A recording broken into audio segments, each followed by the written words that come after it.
Hey, what is up, everyone? Today we got a pretty unique story. It's narrated by Frederick Surrey. Get cozy and watch till the end, guys. There is a place that exists alongside our own reality, a place that mirrors every thought you have ever had, every fear that has ever gripped your heart, and every nightmare that has ever woken you, gasping in the dead of night. It does not care about you. It does not hate you. It simply hungers for you, in the same way that an ocean hungers for a man drowning in its depths. Not with malice, not with intent, but with the absolute certainty that you will be consumed. This place has many names. Us the Imperium, the Imperium, the Sea of Souls, Warp Space.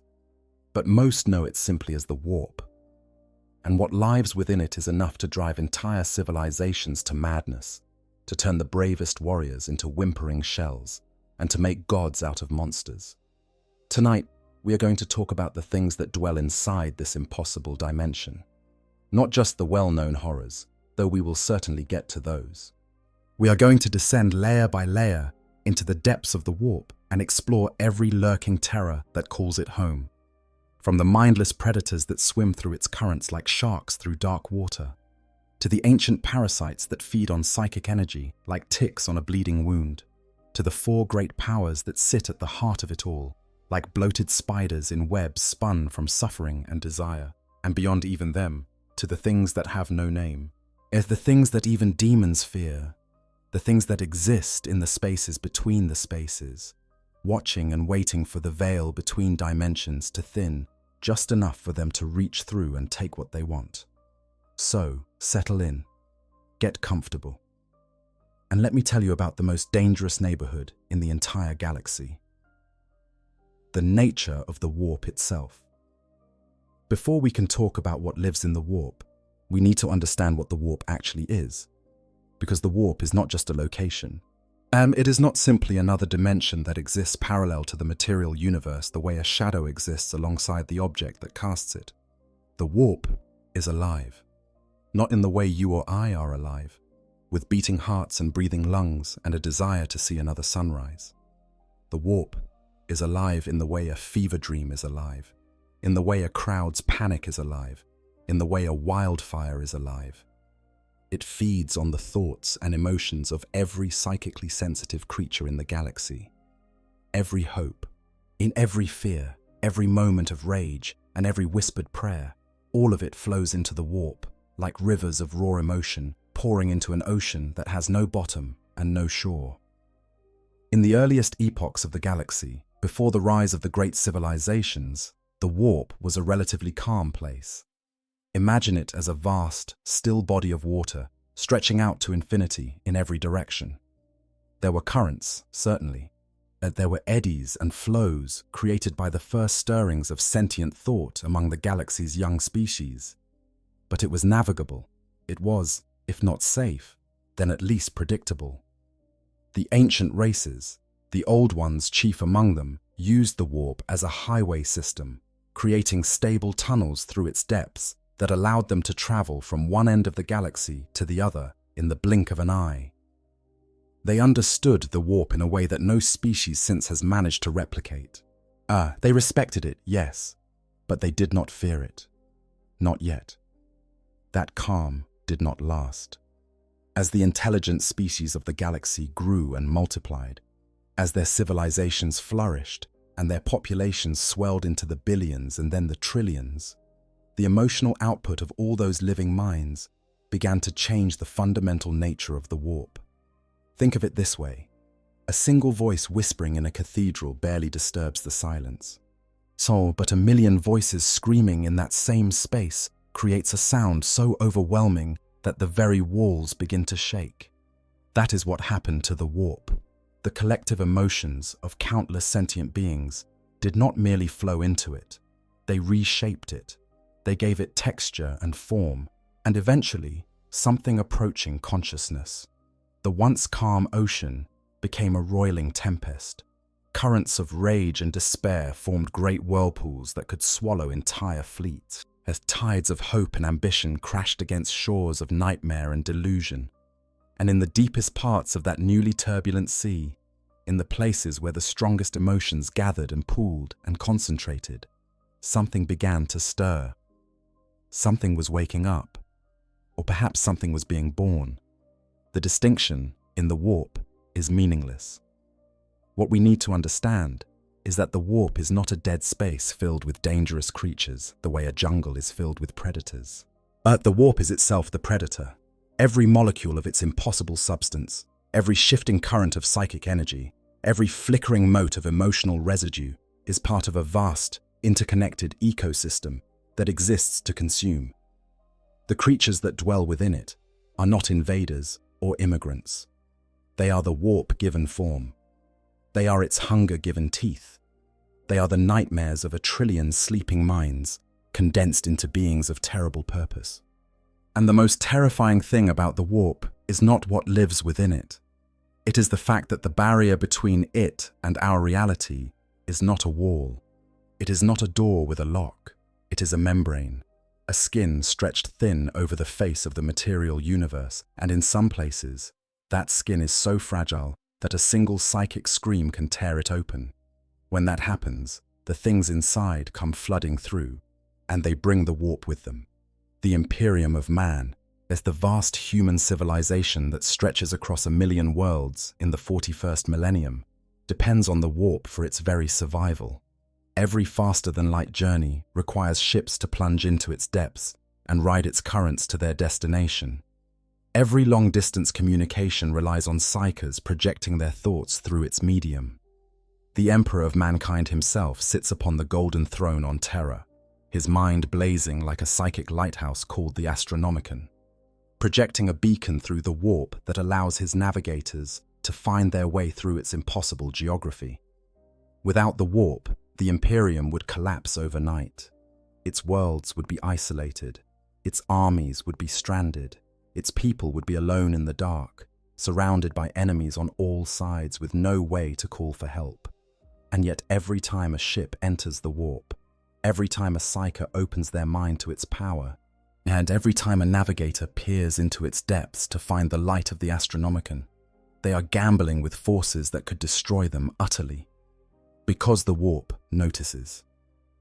The things within it are drawn to psychic energy the way sharks are drawn to blood in the water.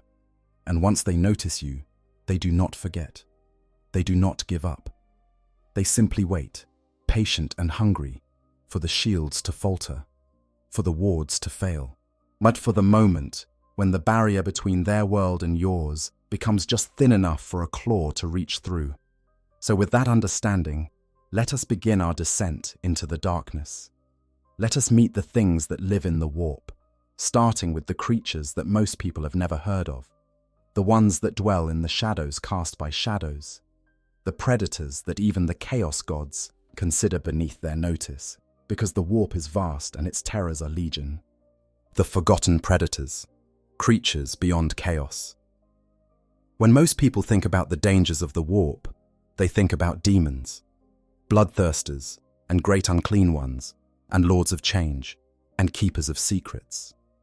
The big, flashy horrors that serve the 4 chaos gods and spill into reality during demonic incursions.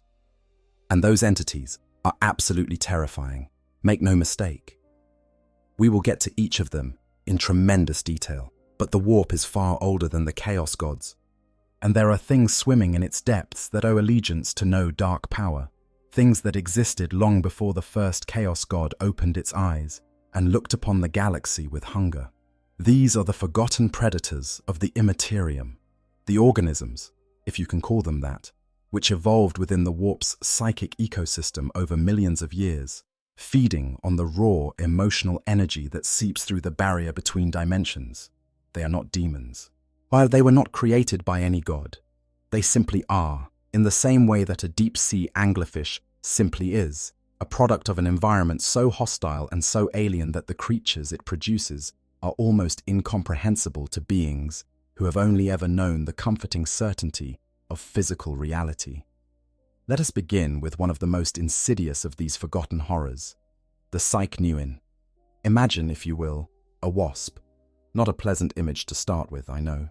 Now imagine that wasp is roughly 2.5 meters long, with a body that seems to flicker in and out of focus, as though it exists partially in our world and partially somewhere else. Its wings buzz at a frequency that makes your teeth ache and your eyes water, and its movements have a jerky, stop-motion quality that suggests its relationship with the normal flow of time is somewhat flexible. This is a Psyche Nuin, and it is one of the most feared creatures among the psykers of the Imperium, though most ordinary citizens have never heard its name. The Psyche Nuin is drawn to psychic energy. Specifically, it is drawn to the energy produced by unprotected or untrained psykers, those whose minds broadcast their power into the warp like an unshielded radio transmitter blasting a signal into space. The creature can detect these emanations from incredible distances, following the trails of psychic residue through the warp like a bloodhound tracking a scent through a forest. And when it finds its prey, when it locates a psyker whose mind is open and vulnerable, the Psyche Nuin does something that makes even hardened inquisitors feel slightly ill when they describe it. The female Psyche Nuin can deposit her eggs directly into the brain of a psyker without ever physically touching them. She uses the psychic trails left by the psyker's power as conduits, yet materializing her eggs inside the victim's skull through a process that the Ordo Xenos has spent centuries trying to understand and has never been able to fully explain. The eggs are tiny at first, so small that the victim notices nothing at all. Perhaps a slight headache, perhaps a moment of confusion. Nothing that would raise alarm in a galaxy where headaches and confusion are the least of anyone's worries. But the eggs hatch, and the grubs begin to feed. They consume the brain tissue of their host, growing larger and more voracious as they develop. The victim's intelligence begins to decline. Their personality changes. They become irritable, then confused, then barely functional. Their appearance shifts in subtle but disturbing ways, their features taking on a waxy, slightly wrong quality that makes people who look at them feel deeply uncomfortable without being able to articulate why. And all the while, the grubs are growing, feeding, us preparing for their emergence. When the grubs are ready, the end comes quickly. The host either dies from the accumulated brain damage or, more commonly, suffers a catastrophic psychic event, a surge of uncontrolled power that tears their mind apart from the inside. And from the ruin of that shattered skull, from the wreckage of what was once a thinking, feeling human being, multiple adult Psyche Nuin emerge, as stretching their translucent wings and buzzing with a sound like screaming, heard from very far away. They take to the sky, or phase back into the warp, and the cycle begins again. The planet of Prospero, the homeworld of the Thousand Suns Space Marine Legion, knew the Psyche Nuin intimately. Thousands of years before the Thousand Suns made Prospero their home, the planet's native human population was nearly wiped out by a Psyche Nuin infestation of catastrophic proportions. The civilization that had thrived there for millennia collapsed virtually overnight as the creatures rampaged through its population, using the planet's unusually high proportion of psykers as breeding grounds. The survivors fled to a single mountain city called Tizca, where they endured for thousands of years in isolation, while everything they had built crumbled to dust around them. Only when the Thousand Suns arrived, with their mastery of psychic powers and their understanding of the warp, Keti were the Psyche Nuin finally driven back. But the creatures were never fully eradicated. They lurk in the warp still, waiting for the psychic emanations of their next victim to light up the darkness like a beacon. Then there are the astral hounds. Picture something that resembles a dog, but only in the way that a deep-sea fish resembles a goldfish. Astral hounds are creatures born from raw warp energy that have taken on a predatory form, their bodies flickering between a physical appearance, something like a lean, eyeless hound with too many teeth, and a crystalline, angular blur of colored light that hurts to look at directly. They prowl the warp in packs of up to 6, hunting the trails left by those who use psychic power. When an astral hound locates a psyker, it attempts to dominate their mind, to seize control of their psychic abilities and use them to tear open a portal between the warp and real space. If it succeeds, the hound forces its way through into the material universe, where it can feed directly on the psychic energy of its victim and any other psychers in the vicinity. The possession is not subtle. The victim's body contorts, their skin takes on a faintly luminescent quality, and their eyes begin to glow with a cold, crystalline light. They speak in a voice that is not their own, saying words in a language that has never been spoken by human tongues. And if the hound is not driven out quickly, the victim's body simply cannot sustain the strain. It burns out, and consumed from the inside by the alien presence riding its nervous system like a parasite riding a host. Then there are the astral spectres. These entities are less physical than the hounds and considerably more insidious. An astral spectre is essentially a disembodied consciousness, a fragment of warp energy that has developed something approaching sentience and a very specific hunger. It exists in the warp as a formless presence, invisible and intangible, drifting through the currents of psychic energy until it detects the emanations of a psyker in real space. Then it moves, slowly at first, then with increasing purpose, homing in on its target with the patience of a stalker who knows that time is on their side. When an astral spectre finds its victim, it does not attack in any conventional sense. Instead, it possesses them. It slides into their mind like water seeping through a crack in a dam, filling the spaces between their thoughts, wrapping itself around their consciousness like a vine wrapping itself around a tree. The victim does not die. They do not even realize, at first, that anything has changed. They continue about their daily routine, speaking and eating and sleeping and performing their duties with no obvious alteration in behavior. But the spectre is inside them now, feeding on their psychic energy, slowly draining them of their vitality while it grows stronger. That the truly terrifying thing about astral spectres is that they can jump from host to host. When one victim is drained to the point of uselessness, the spectre simply abandons them and moves on to the next suitable candidate. The discarded host is left as an empty shell, alive but barely conscious, their psychic potential burned out like a candle left to gutter in the wind. And the spectre, now stronger than before, begins the process again with a new victim. An astral spectre can move through an entire community of psychers this way, leaving a trail of burned-out husks in its wake, and the survivors might never realize what happened until it is far too late. And then, worst of all the non-demonic warp entities, there are the enslavers. If the Psychnuin are the warp's parasitic wasps, and the astral hounds are its wolves, and the spectres are its vampires, then the enslavers are its conquering armies. These are not mindless predators following instinct. The enslavers are intelligent, they are strategic, they are patient, and they have, at least once in the history of the galaxy, brought about the near total extinction of intelligent life.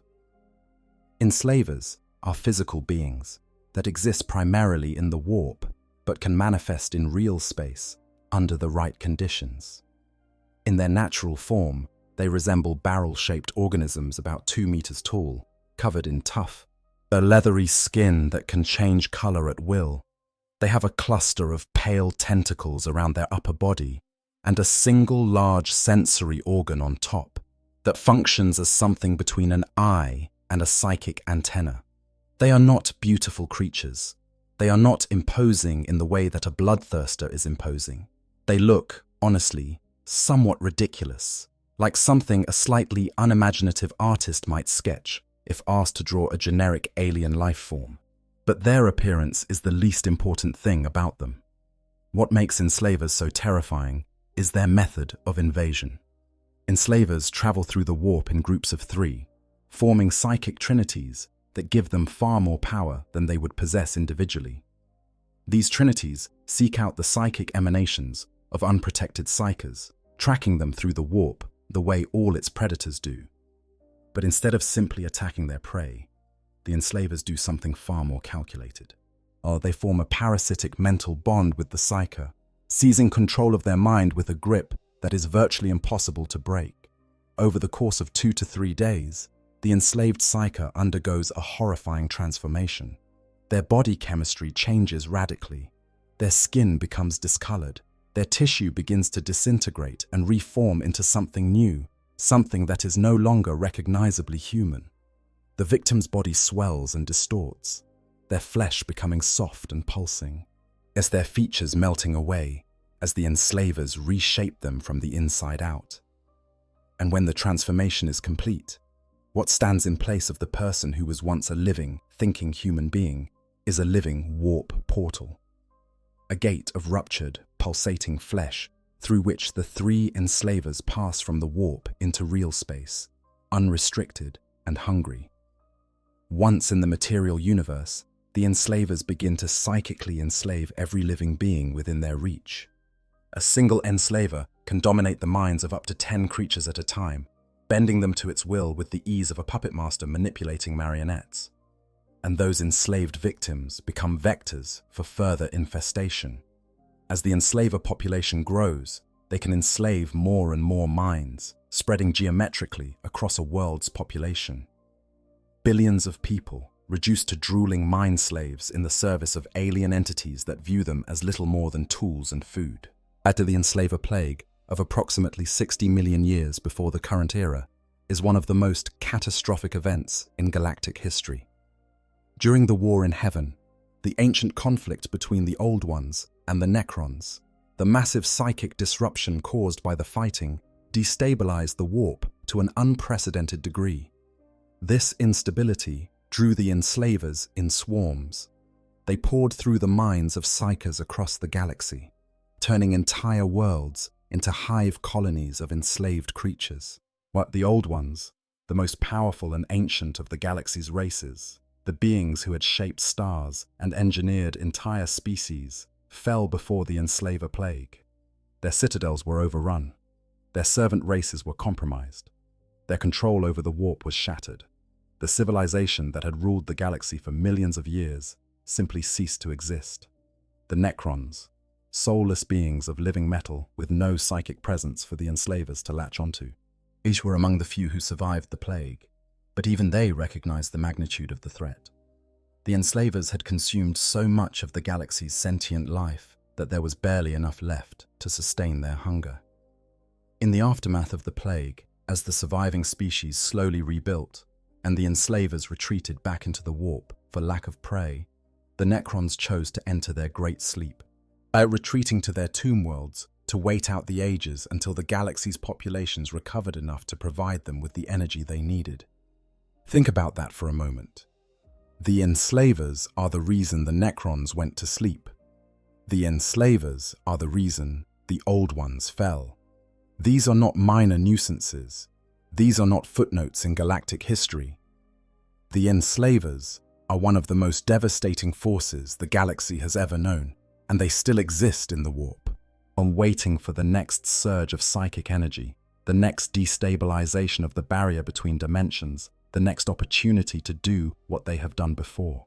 And in the current era, with the great rift torn across the galaxy, like a wound that will not heal, with psychic energy surging to levels not seen since the War in Heaven, with untrained psychers emerging in greater numbers than ever before, the conditions for another enslaver plague are better than they have been in millions of years.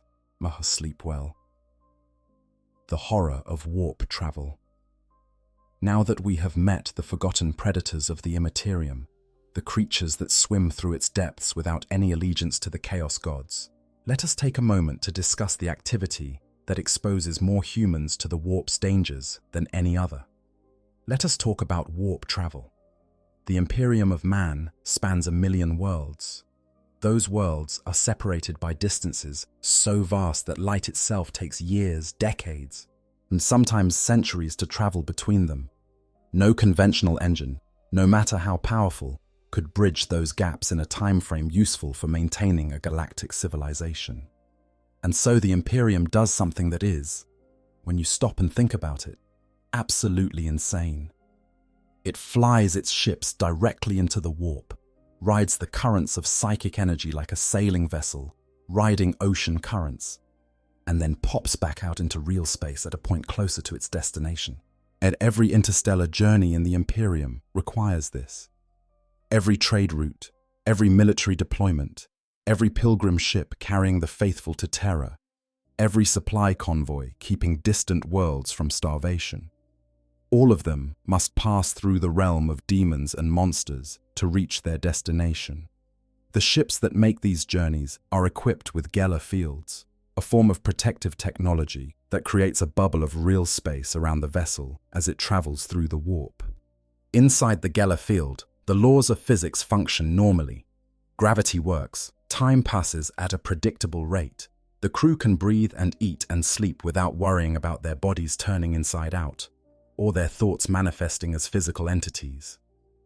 The Geller field is, in the most literal sense, the only thing standing between every soul aboard that ship and the absolute screaming horror of unprotected exposure to the warp. When a Geller field functions properly, warp travel is merely uncomfortable. The crew may experience strange dreams, unsettling feelings of being watched, sudden mood swings, and a pervasive sense of wrongness that does not go away until they return to real space. Some crew members report hearing whispers in languages they do not recognize. Others see shapes moving in the corners of their vision that vanish when looked at directly.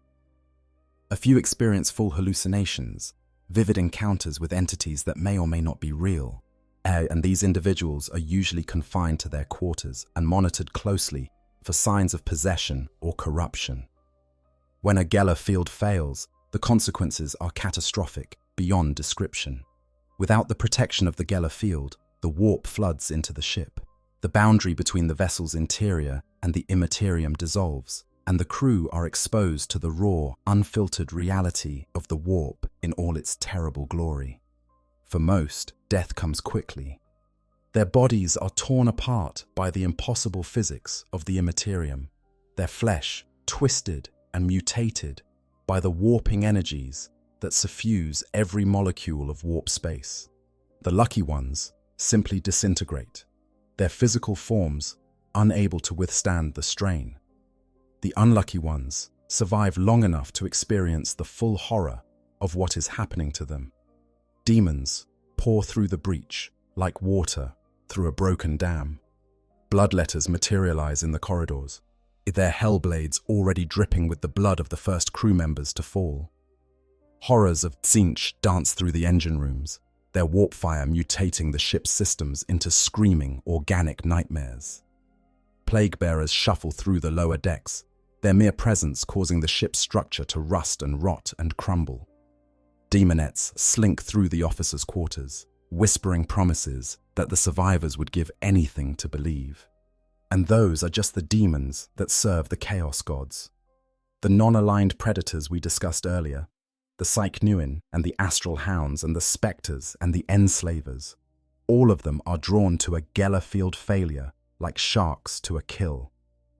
A ship with a breached Geller field is a psychic beacon in the warp, broadcasting the terror and despair of its crew across vast distances, drawing every hungry entity in the region to the feast.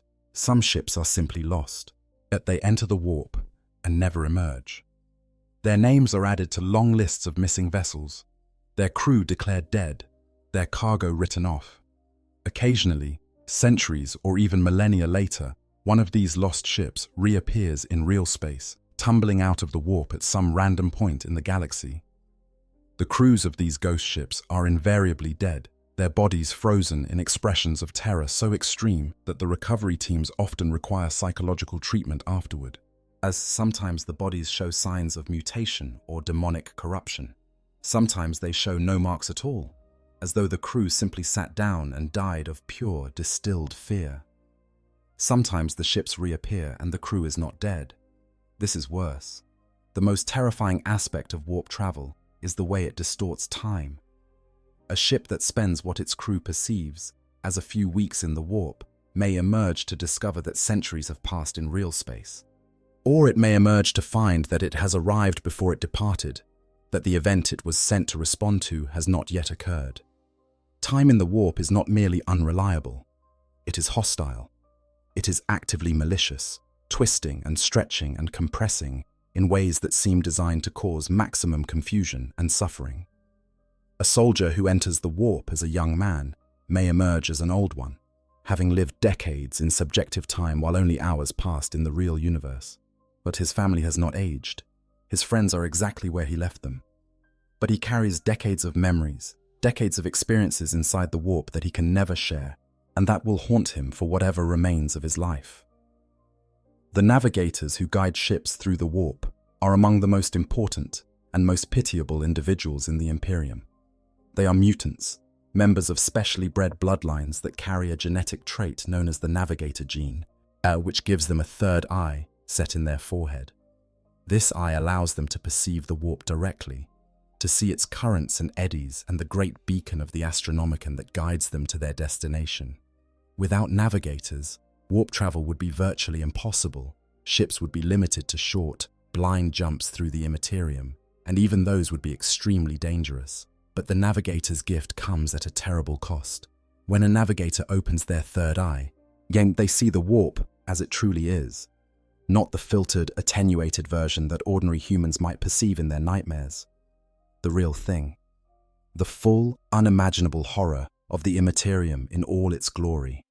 They see the demons and the predators and the vast, incomprehensible entities that dwell in the deepest layers. They see the souls of the dead being consumed. They see the faces of the damned pressed against the outside of the Geller field, as screaming to be let in, or screaming to be let out, or simply screaming because screaming is all they remember how to do. The navigator sees all of this every time they guide a ship through the warp, and they must maintain their concentration and their sanity through it all, because if they waver, if they lose focus for even a moment, the ship could be dragged off course, flung into a warp storm, or deposited in real space light years from its intended destination. Many navigators go mad, and those who do not go mad develop a kind of permanent awareness of the things lurking just beyond the veil of reality that follows them, even when they are safely on a planet's surface, miles away from the nearest warp-capable vessel. They know, with a certainty, that no amount of comfort or reassurance can diminish, that the warp is always there, just below the surface of reality, watching, waiting, hungry. The astropaths and the psychic communicators who transmit messages between imperial worlds by projecting their thoughts through the warp face similar dangers. Every astropathic transmission requires the astropath to open their mind to the immaterium, to send a portion of their consciousness into the sea of psychic energy. They are trained to do this quickly and carefully, projecting their message in a tightly focused burst that minimizes their exposure. But even the most skilled astropath cannot guarantee that their message will reach its destination without being intercepted by the things that live in the warp. Demons have been known to alter astropathic messages, corrupting them with false information or inserting subliminal suggestions that can trigger madness or dread in the recipient. Some messages arrive covered in layers of demonic interference so thick that the receiving astropath must spend hours carefully peeling them away to find the original transmission underneath, and the process of doing so can leave them drained, traumatized, or worse. The simple truth is that every interaction with the warp is a gamble. Every warp jump, every psychic communication, as every moment spent in proximity to a psyker or a warp rift, or any of the 1,000 other vectors through which the immaterium reaches into the material universe, is a roll of the dice. Most of the time, the gamble pays off. The ship arrives safely. The message is received clearly. The psyker maintains their discipline. But every so often, the odds turn against you, and when they do, the penalty is not merely death. It is something far, far worse. The great rift and the thinning of reality. Before we descend deeper into the warp to meet its most powerful inhabitants, we need to talk about the event that changed everything. The event that made the warp's terrors not merely theoretical concerns for scholars and inquisitors, but immediate, visceral threats to every living being in the galaxy. We need to talk about the Great Rift. In the final years of the 41st Millennium, the galaxy was already suffering. Warp storms were becoming more frequent and more violent.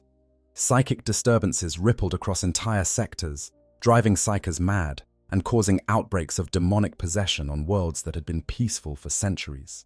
The barrier between the warp and real space, never truly strong, was growing thinner by the day, worn down by 10,000 years of constant warfare, constant suffering, constant emotional output from a species numbering in the quadrillions.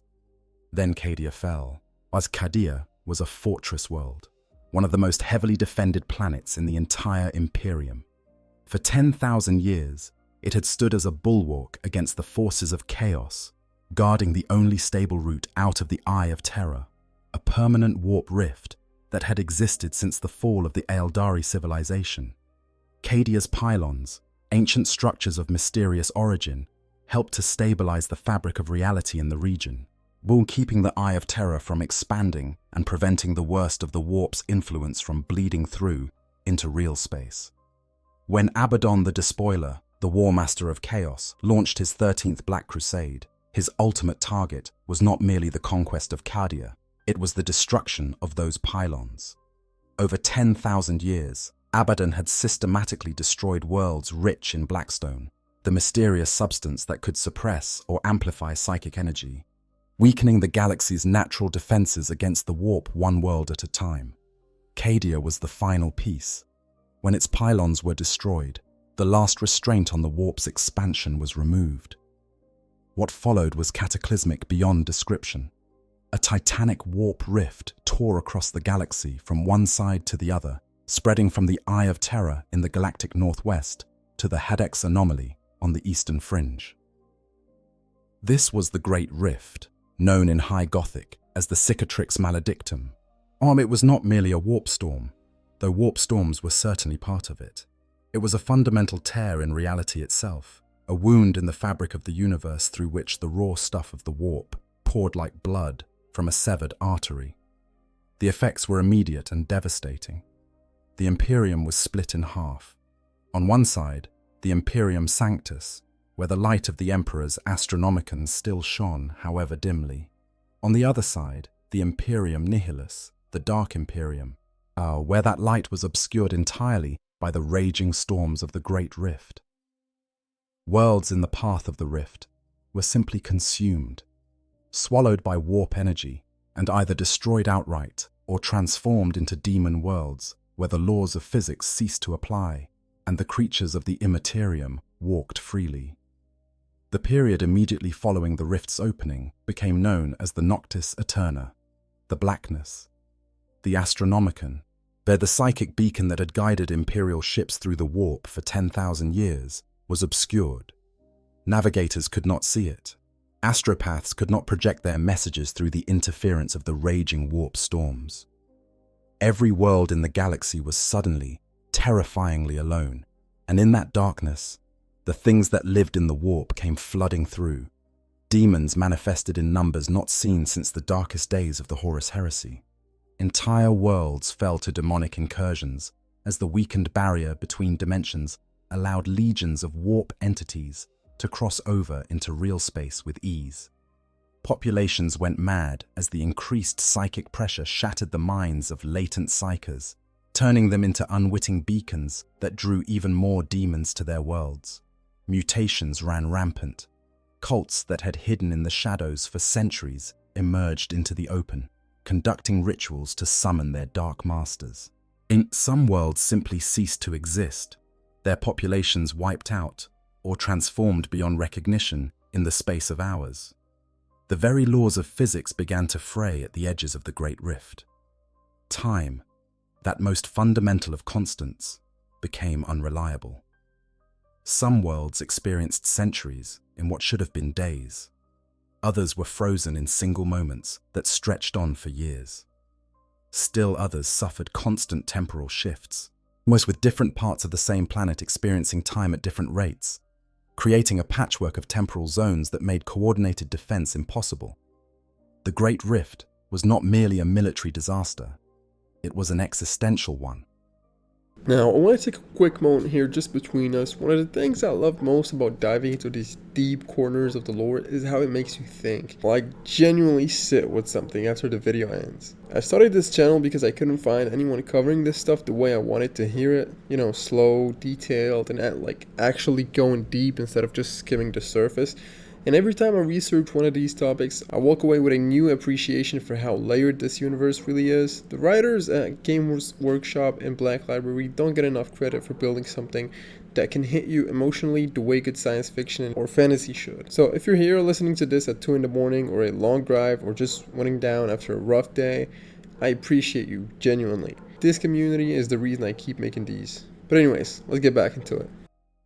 For the first time in 10,000 years, the Imperium of man faced the very real possibility of extinction, not from an external invader, not from a rebellion within its ranks, but from the fundamental unraveling of reality itself.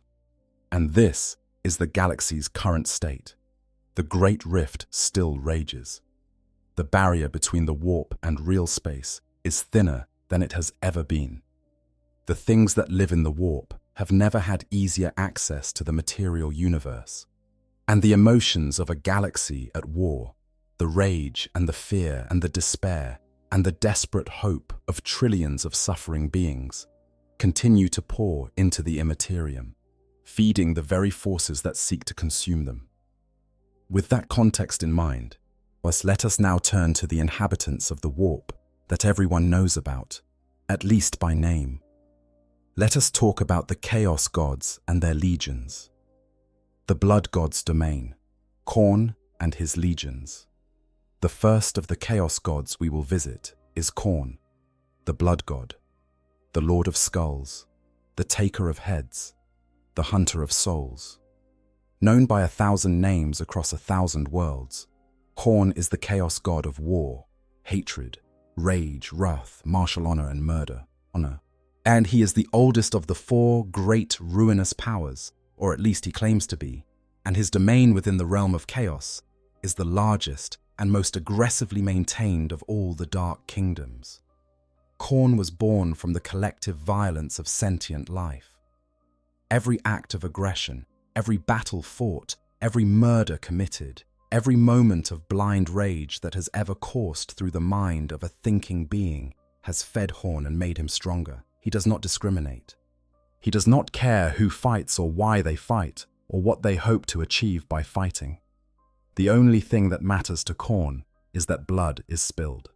The only prayer he answers is the prayer of violence. His creed is simple and brutal and admits of no interpretation. Blood for the Blood God. Skulls for the Skull Throne. Picture his realm, if you can.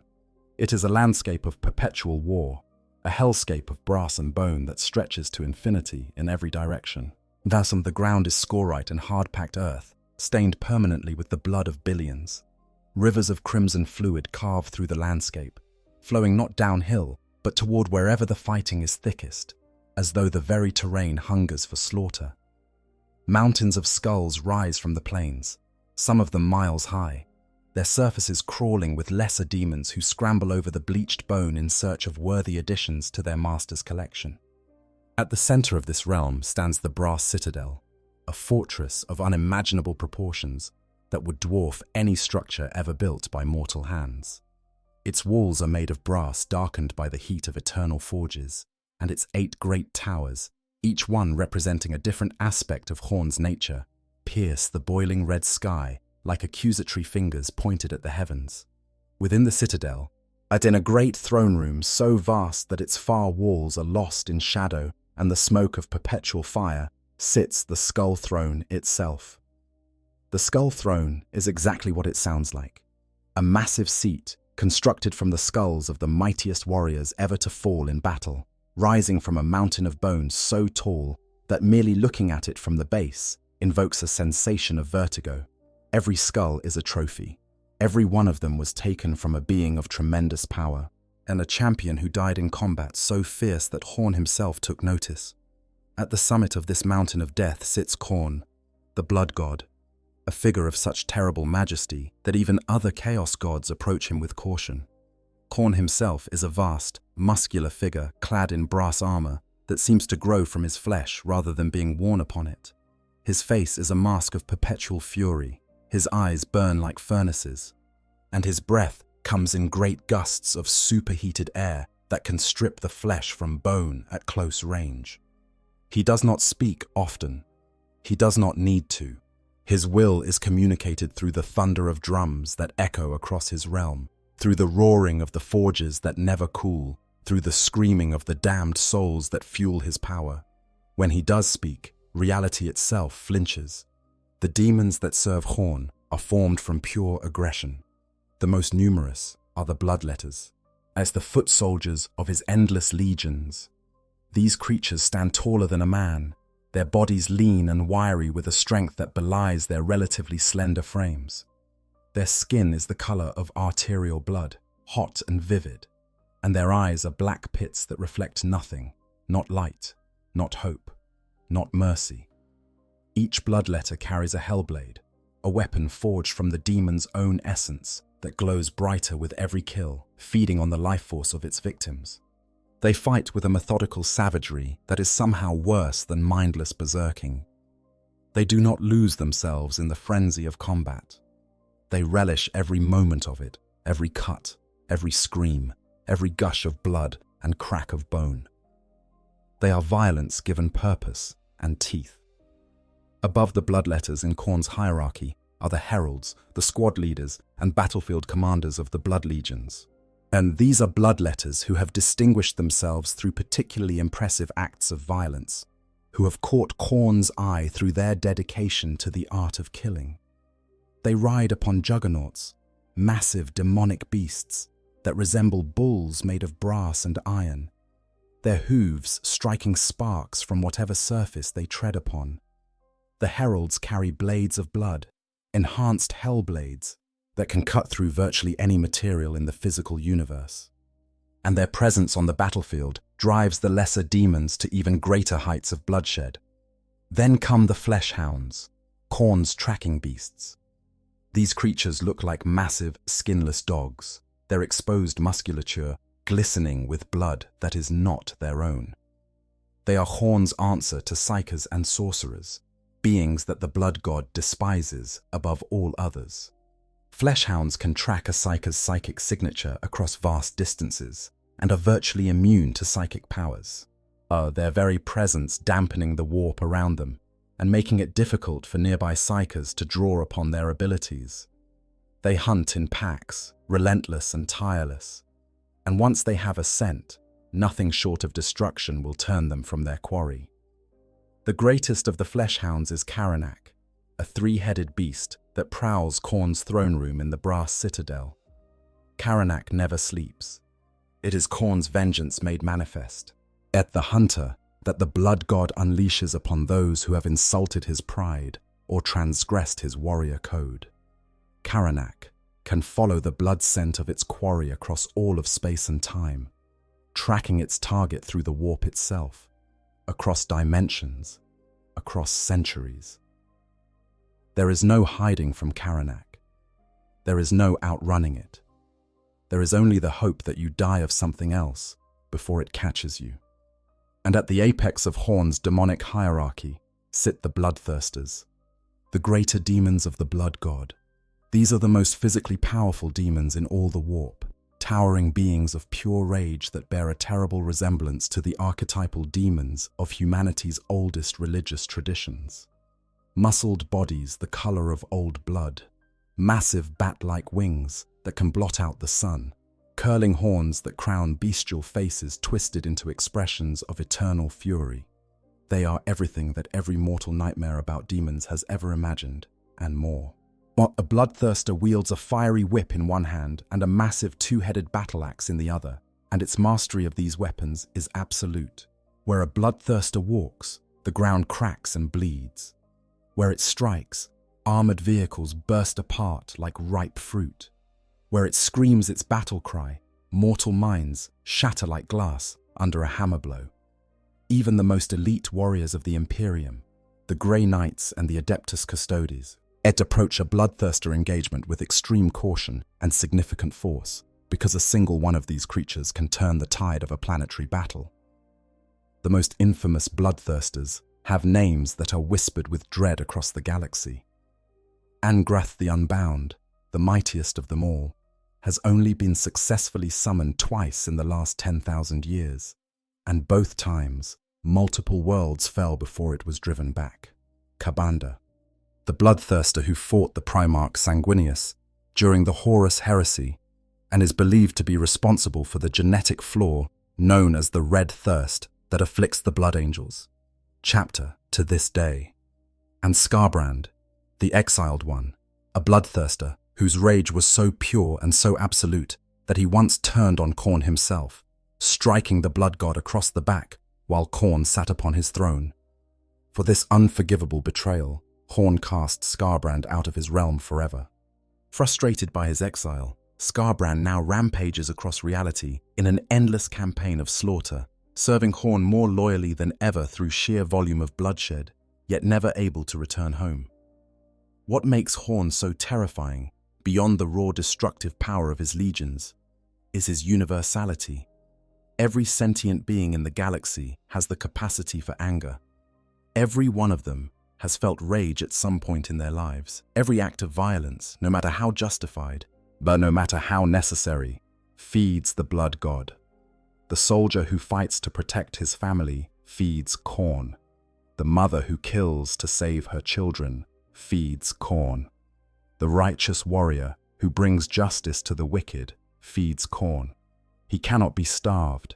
He cannot be reasoned with. He cannot be appeased.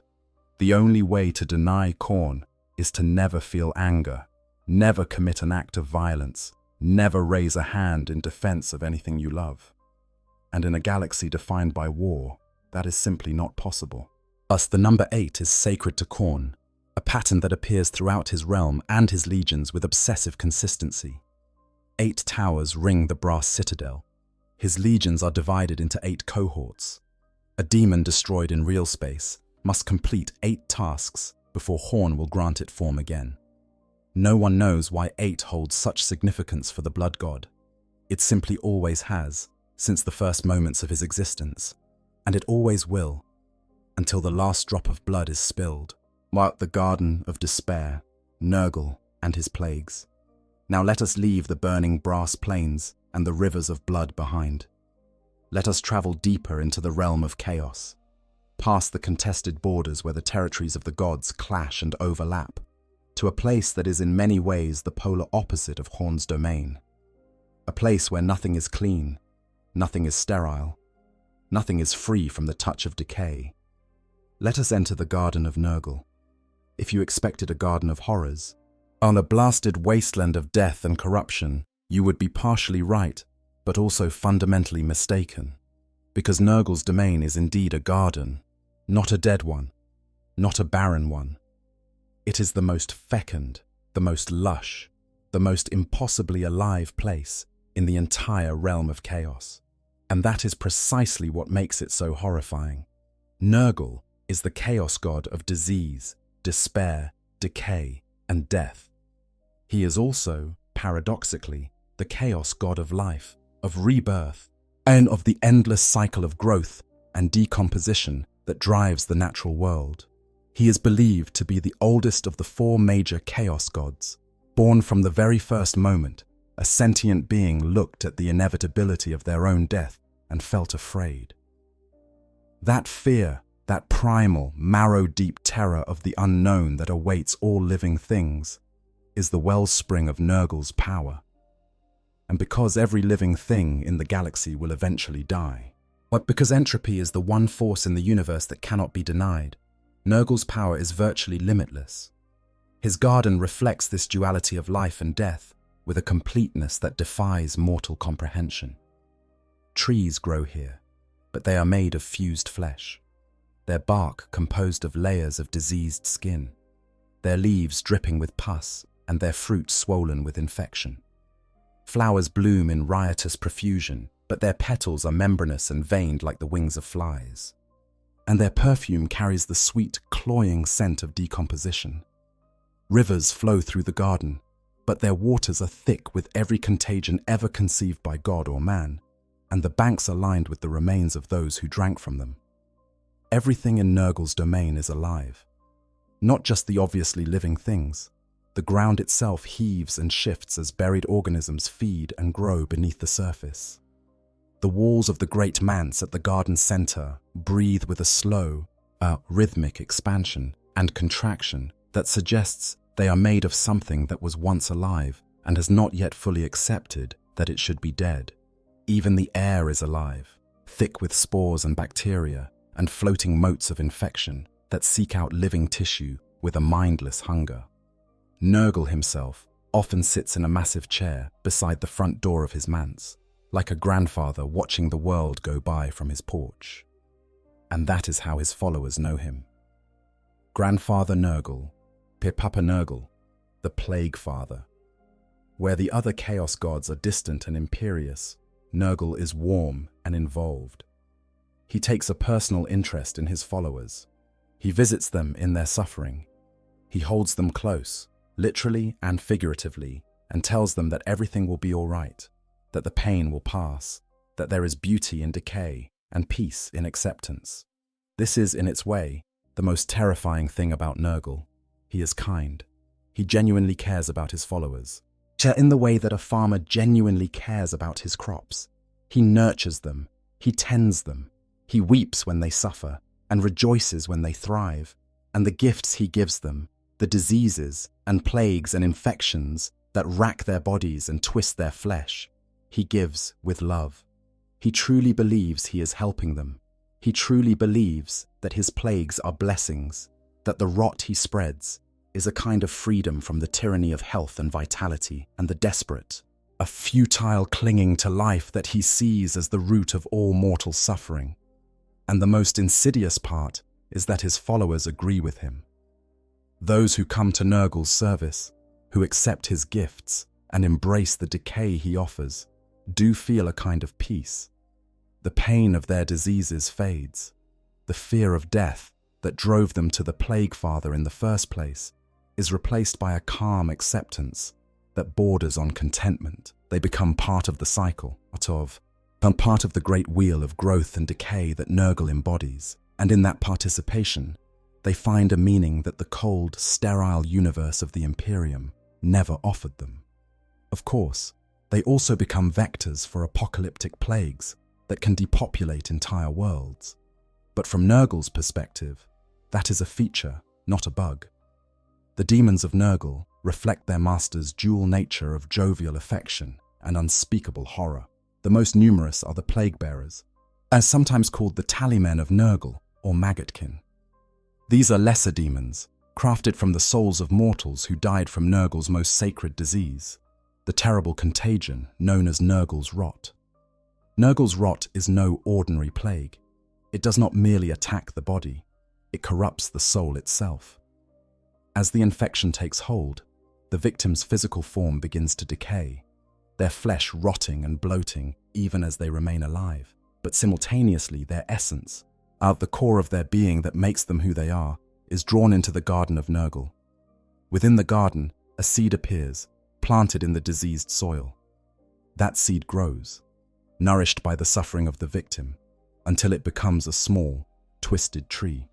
And when the victim finally dies, when their body at last gives way to the ravages of the rot, the seed in Nurgle's garden ripens and opens, and a new plague bearer emerges. All traces of their former identity washed away, replaced by an eternal, a droning compulsion to catalogue and spread the Plague Father's creations. Plague bearers are shambling, gangling creatures with bodies swollen by decay. They have a single cyclopean eye and a single horn protruding from their foreheads, and their skin is the color of old bruises, mottled with every infection imaginable. Despite their wretched appearance, they are supernaturally tough, shrugging off wounds that would kill a mortal outright. They carry rusted plague swords that corrode flesh and metal alike, and they are constantly surrounded by clouds of fat, buzzing flies that seem to appear from nowhere and are nearly impossible to disperse. What makes plague bearers peculiarly unsettling is their behavior. They are not mindless killing machines like the bloodletters of Khorne. They are accountants, bureaucrats of disease. But they spend every waking moment trying to count and catalogue the infinite number of plagues that Nurgle has created, a task that is literally impossible, since the Plague Father is always inventing new diseases faster than his demons can tally the existing ones. The droning, monotonous chanting of plague bearers as they endlessly count and recount their master's creations is one of the most unsettling sounds a mortal can encounter on the battlefield. It is the sound of inevitability, yet the sound of a force that does not need to hurry because it knows, with absolute certainty, that it will outlast everything. The Nurglings are the smallest of Nurgle's demons, tiny creatures barely a foot tall that look like miniature versions of Nurgle himself, pot-bellied and grinning and absolutely filthy. They are born from the innards of the Great Unclean Ones, Nurgle's greater demons, and forming as small blobs of infected matter that feed on the pulsating juices of the greater demon's internal organs until they mature into squealing, giggling imps. Nurglings are pests. They cause mischief. They steal things and break things and crawl into places where they are not wanted. They are, in a deeply disturbing way, adorable, and that is part of Nurgle's design. Because nothing about Nurgle is as simple as it appears. The beasts of Nurgle are perhaps the most psychologically disturbing of the Plague Father's creations. They resemble massive, slug-like creatures with tentacles and wide, dopey grins, and they approach combat the way an overly enthusiastic puppy approaches a new visitor. They bound toward their enemies with obvious delight, wanting only to play, to share the joy of Nurgle's gifts with everyone they meet. The fact that their touch carries diseases so virulent they can melt power armor, and that their embrace is literally fatal, does not diminish their enthusiasm in the slightest. A beast of Nurgle will happily nuzzle the corpse of a warrior it has just killed, wondering why their new friend has stopped moving and feeling a vague, innocent sadness that the game is over so soon. And at the apex of Nurgle's demonic hierarchy are the Great Unclean Ones, the greater demons of the Plague God. These are among the most terrifying and simultaneously the most oddly sympathetic creatures in the entire warp. A Great Unclean One is a mountainous figure of rotting flesh, its body so bloated with disease and decay that its intestines spill from rents in its belly, its skin covered in weeping sores and fungal growths. It is supported by legs that seem far too small for its massive bulk, and its head, crowned with enormous antler-like growths, wears an expression of perpetual, benevolent satisfaction. Every Great Unclean One is, in essence, a copy of Nurgle himself, not just in appearance, but in personality. They are gregarious, they are sentimental, they genuinely love their followers, referring to the demons and mortal servants under their command as their children. They take pride in the smallest boils and the most virulent poxes of their underlings, praising them with the enthusiasm of a proud parent at a school recital. And they hold court in the Garden of Nurgle with a warmth and openness that would be charming if the court were not held knee-deep in infected filth, and the topic of conversation were not the relative merits of different strains of skull-dissolving fungus. When a Great Unclean One manifests in real space, the effects are devastating. The air itself becomes toxic, metal rusts, wood rots, living flesh begins to decay while its owner is still using it. The planet's ecosystem collapses in the demon's vicinity as every organism, from the simplest bacterium to the most complex multicellular life form, is simultaneously infected by dozens of Nurgle's plagues. The Great Unclean One does not need to fight to destroy. Its mere presence is enough to unravel the biological foundations of an entire world. And yet, through it all, it smiles. It waves cheerily at its enemies. Yes, it compliments them on the interesting colors their skin is turning as the plagues take hold. It asks them, with genuine concern, whether they are getting enough rest, because they really do look terrible. This behavior is not an act. Great Unclean Ones are not pretending to be friendly while secretly being malevolent. They are both simultaneously, in a way that only a servant of Nurgle can be. Their love is real. Their gifts are death. At the Crystal Labyrinth, Tzeentch and his conspiracies, we leave the Garden of Nurgle now, stepping carefully around the puddles of infected fluid and the giggling Nurglings that try to follow us as we go.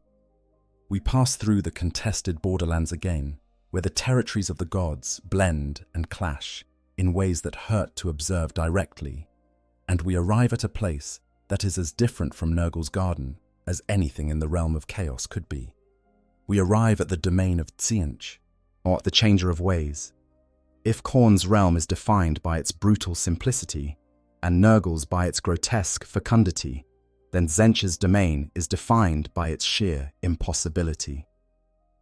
The realm of the sorcerer is a place where the laws of physics are not merely broken, but mocked, where up is sometimes down, and sometimes a shade of blue, and sometimes the feeling you get when you realize you have forgotten something important, but cannot remember what.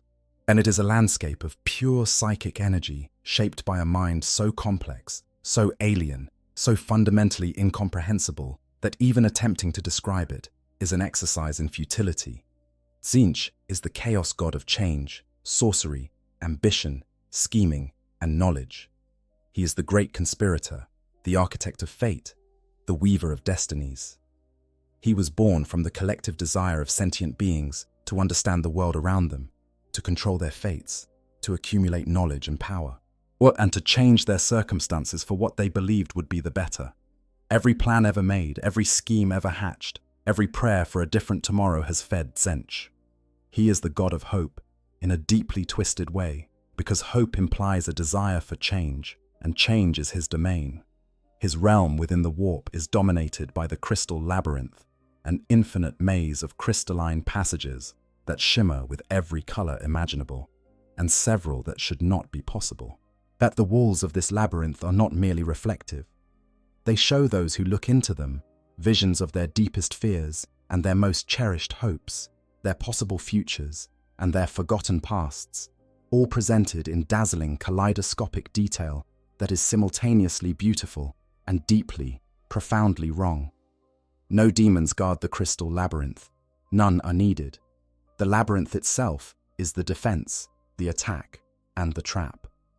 Its passages shift constantly, and reconfiguring according to patterns that only Tzeentch himself can comprehend.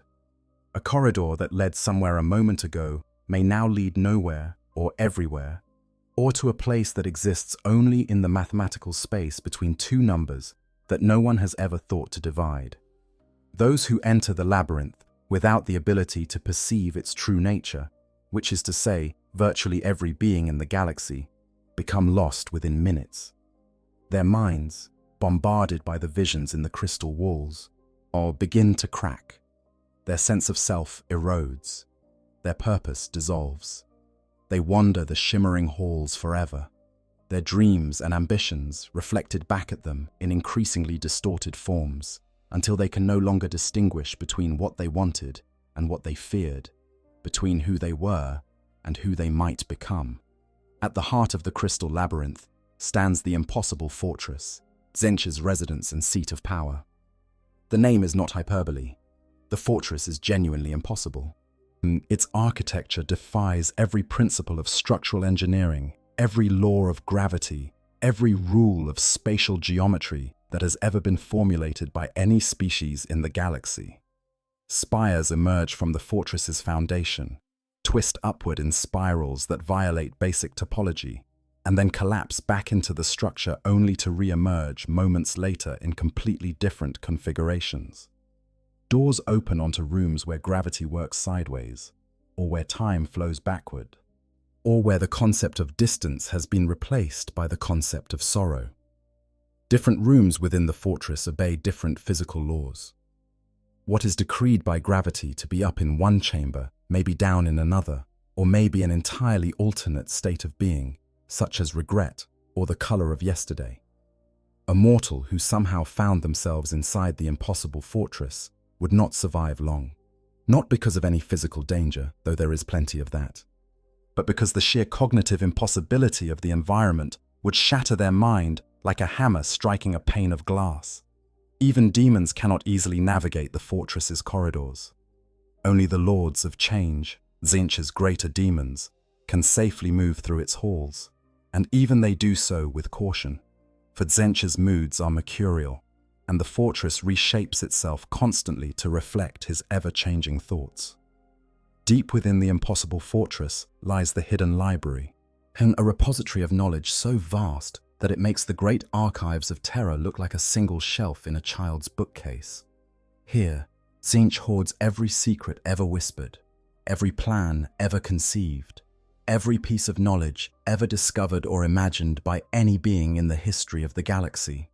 The library contains books that have not yet been written, scrolls that record events that have not yet occurred, and tablets inscribed with truths so fundamental that knowing them would unravel the fabric of reality.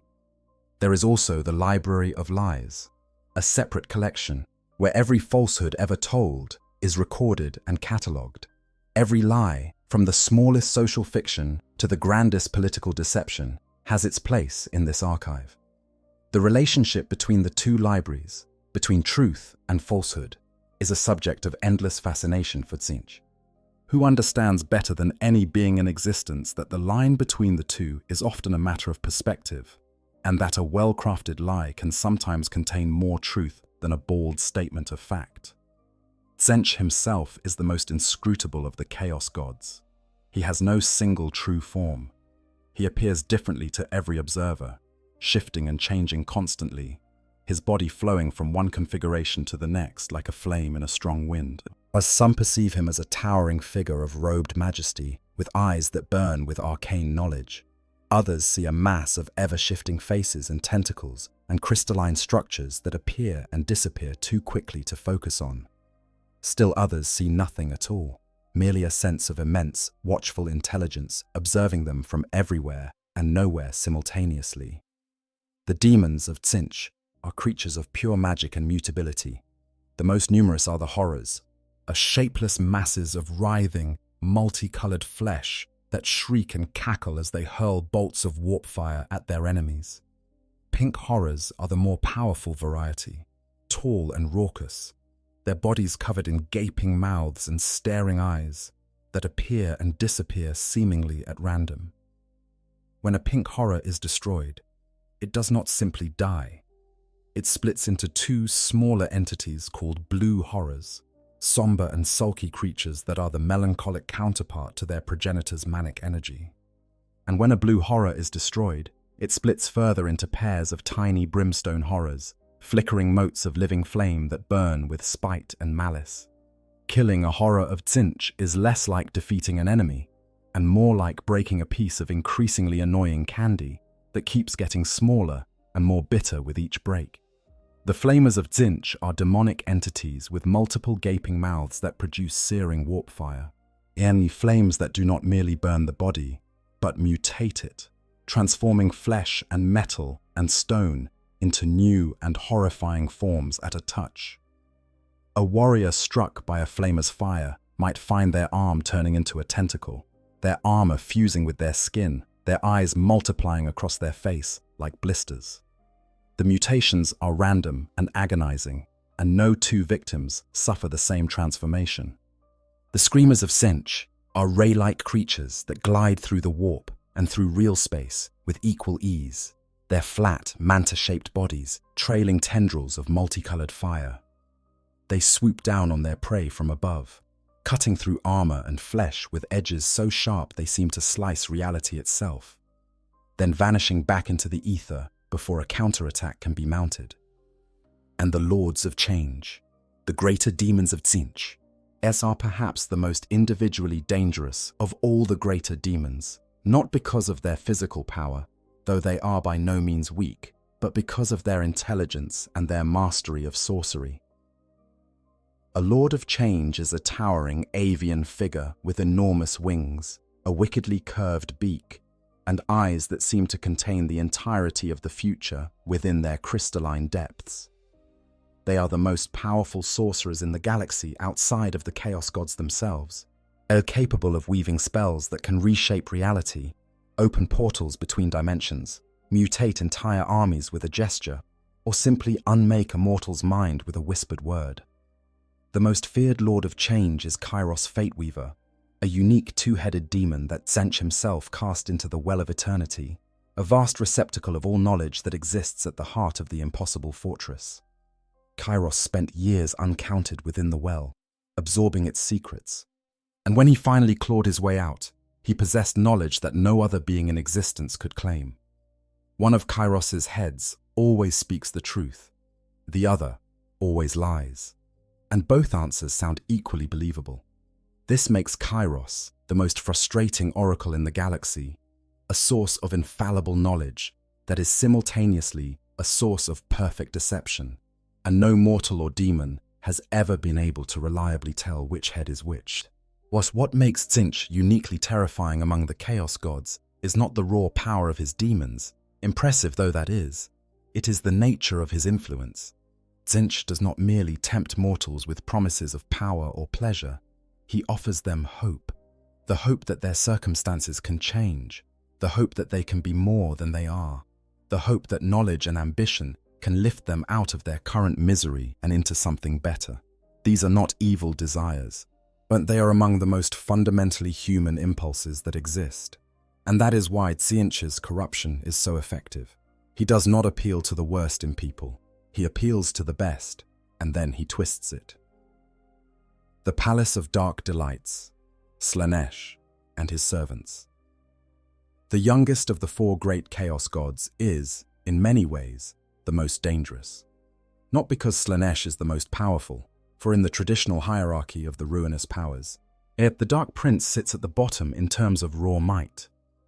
Not because Slaanesh's demons are the most destructive, for that distinction belongs to Khorne's legions, but because Slaanesh understands mortals better than any of the other gods.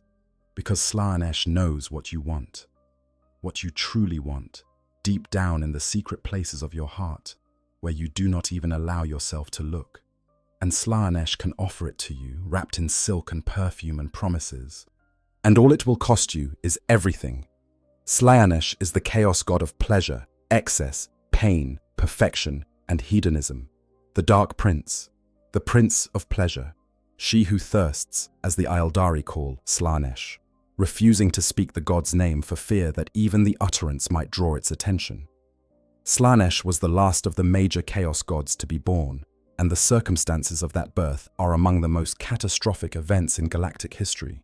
Before the rise of humanity, the galaxy was ruled by the Aeldari, an ancient and incredibly advanced species of graceful, long-lived beings with innate psychic abilities far surpassing those of any human.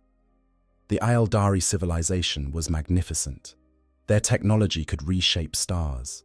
Their art could make the very fabric of reality weep with beauty.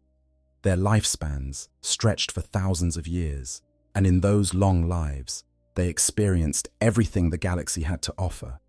And that was the problem. Because eventually, they ran out of new experiences.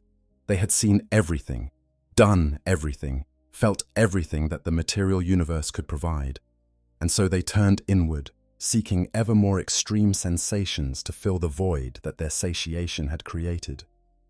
Their culture, once rooted in artistry and philosophy, spiraled into decadence, then into perversion, then into acts so depraved that describing them would require inventing entirely new categories of moral failure.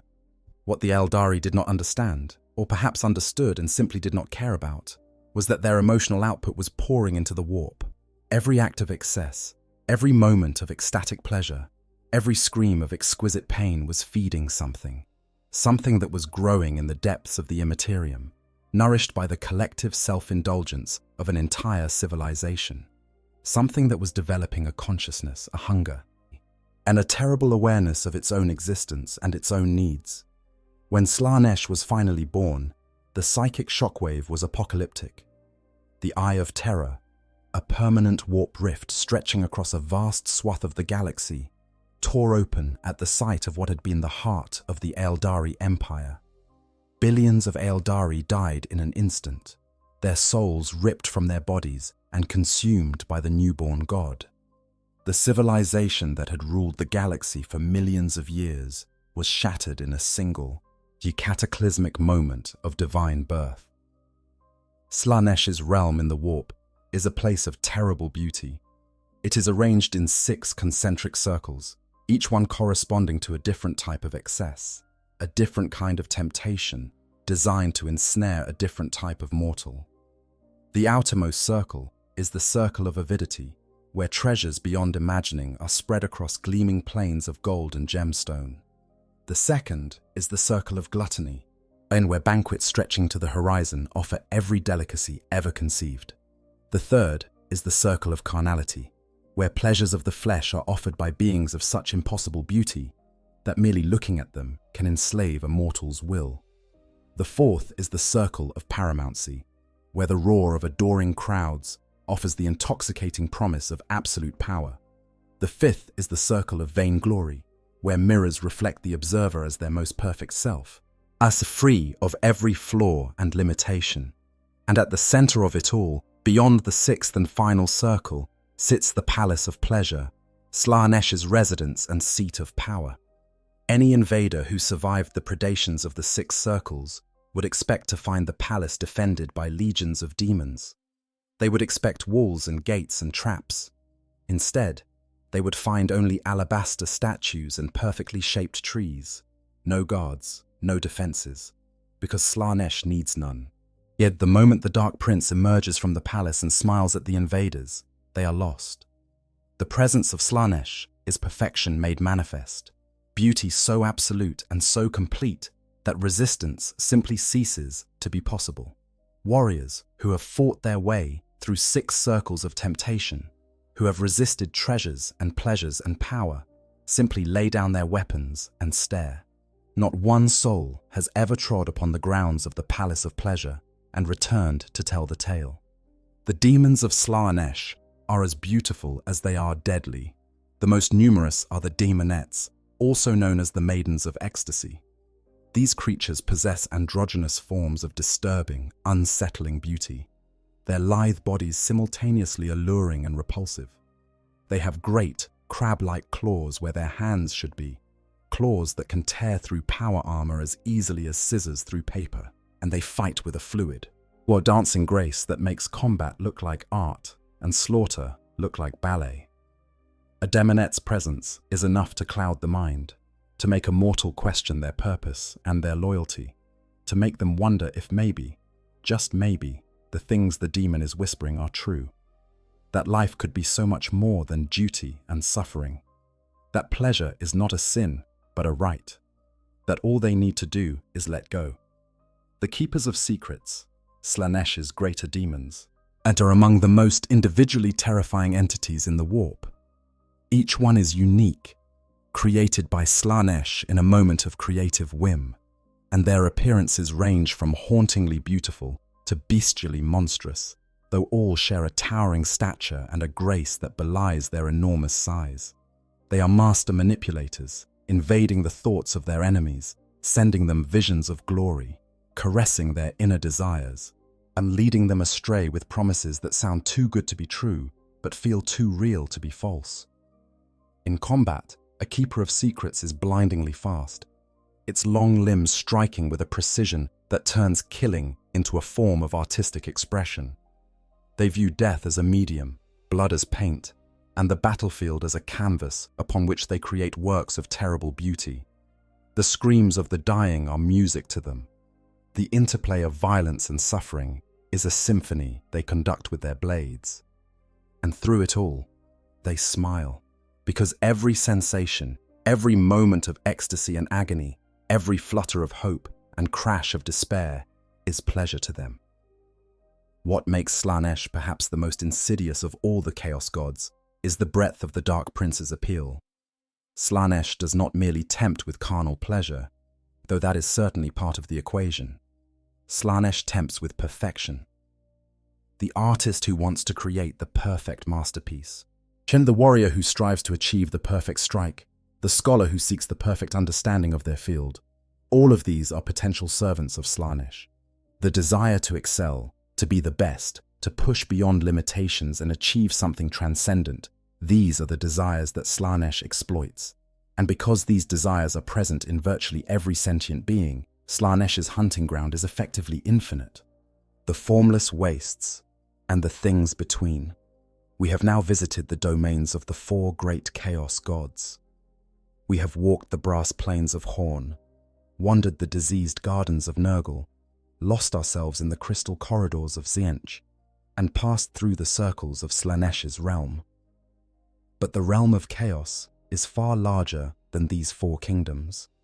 Between the domains of the gods, stretching out to fill the infinite spaces that separate them, lie the formless wastes. The formless wastes are exactly what they sound like. Regions of the warp that are not claimed by any single power, where the raw stuff of chaos swirls in patterns that have no pattern, where the psychic energy of the galaxy's mortal population pools and eddies without direction or purpose. In these places, the warp is at its most raw, its most unformed, its most purely chaotic. There are no landmarks here, no fixed points of reference, no stable geography. Everything shifts and changes with every passing moment, landscapes forming and dissolving like clouds in a hurricane, momentary islands of stability appearing and disappearing before any creature could make use of them. The formless wastes are home to the unaligned demons, entities that serve no chaos god and obey no master but their own hunger. The Furies are the most common of these. Wretched are bat-winged creatures that howl and shriek as they swoop through the formless void in search of anything they can consume. Furies are pathetic beings by the standards of the warp. They are weak, they are cowardly, they attack only when they outnumber their prey by absurd margins, and they flee at the first sign of serious resistance. But they are numerous beyond counting, and in the formless wastes, where stronger demons fear to tread without the protection of their patron god's power. The Furies are the dominant predator. There are also the Chaos Spawn, pitiful creatures that were once mortal, warriors or cultists who sought the favor of the Chaos gods and received too much of it. Their bodies have been so mutated, so twisted by the warping energies of chaos, that they are no longer recognizable as any particular species. They shamble and crawl through the formless wastes, their bodies constantly shifting and reshaping, growing new limbs and shedding old ones, as their minds long since shattered by the agony of perpetual, uncontrolled transformation. They are the warp's refuse, the failed experiments, the rejected offerings, and there are so very many of them. But the formless wastes also hold things that are far more dangerous than Furies and Chaos Spawn. Things that are so old, so powerful, and so alien that even the Chaos gods give them a wide berth. These are the entities that exist in the spaces between the spaces. The creatures that dwelt in the warp before the Chaos gods were born, and will continue to dwell there long after the last star goes dark and the last mind falls silent. We know almost nothing about them because anyone who has encountered them and survived was rarely sane enough afterward to provide a coherent report.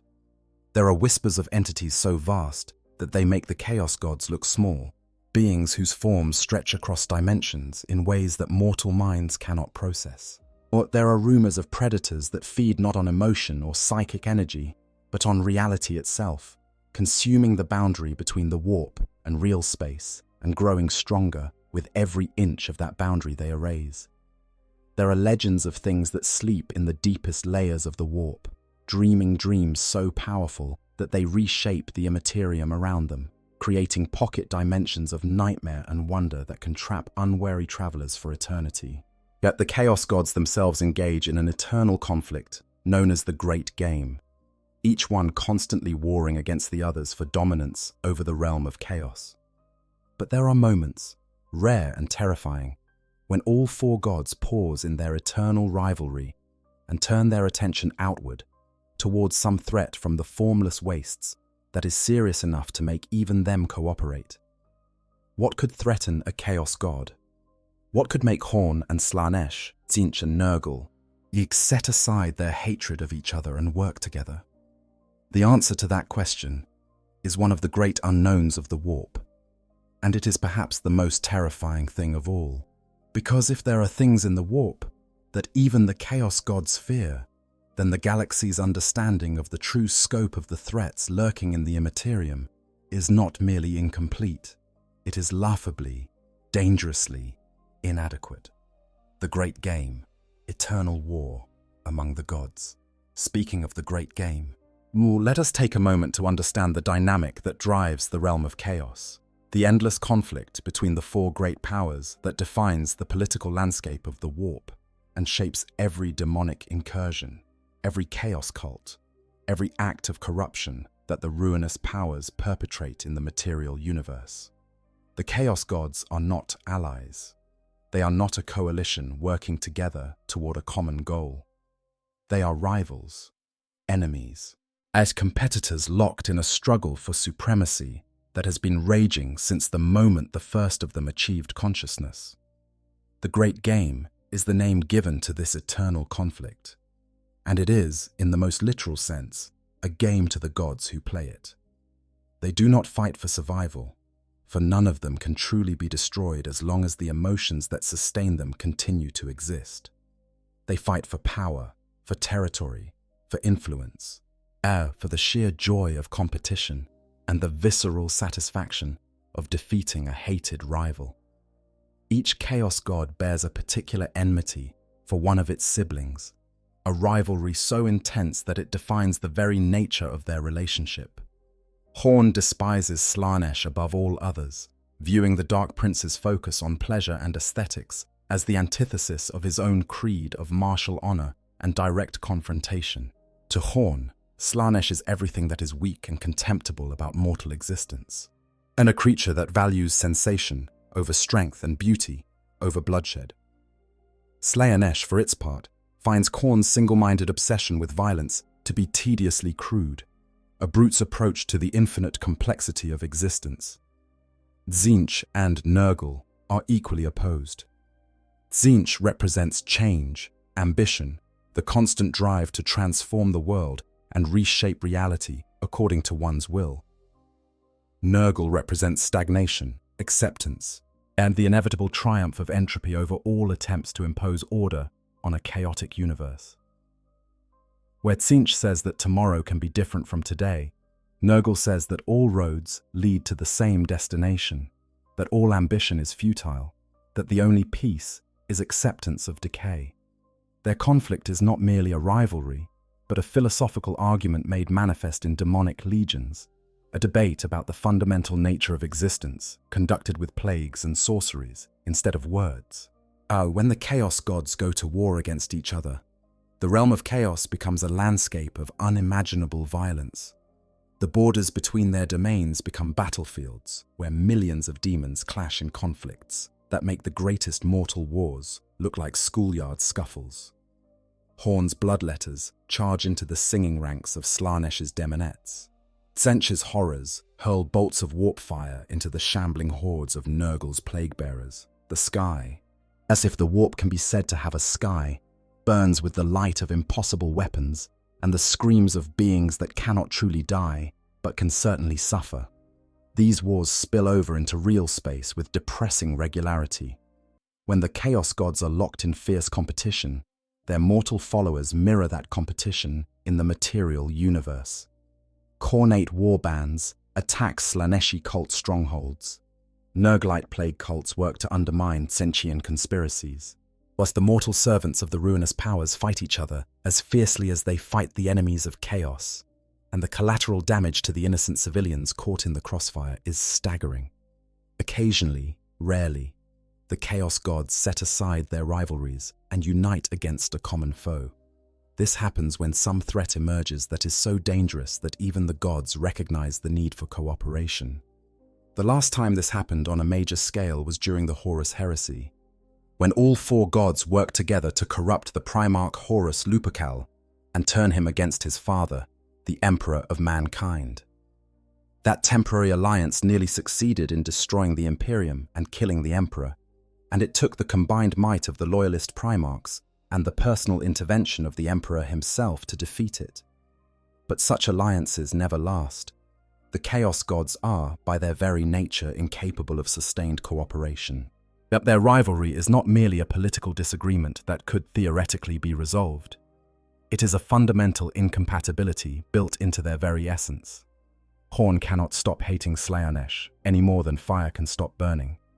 Tzeentch cannot stop scheming against Nurgle any more than water can stop flowing downhill. The Great Game will continue as long as the Chaos Gods exist, which is to say, forever. And for the mortal inhabitants of the galaxy, this is actually something of a blessing. Because if the Chaos Gods ever truly united, if they ever set aside their differences permanently and brought the full force of their combined power to bear against the material universe, nothing could stop them. The Imperium would fall, The Aeldari would be consumed. The Necrons would be overwhelmed. Every bastion of resistance in the galaxy would be swept away like sandcastles before a tidal wave. But the only thing preventing this apocalyptic scenario is the fact that the gods hate each other nearly as much as they hate everything else. It is a cold comfort, but in the grim darkness of the far future, cold comforts are the only kind available. Demonic possession and the perils of the warp.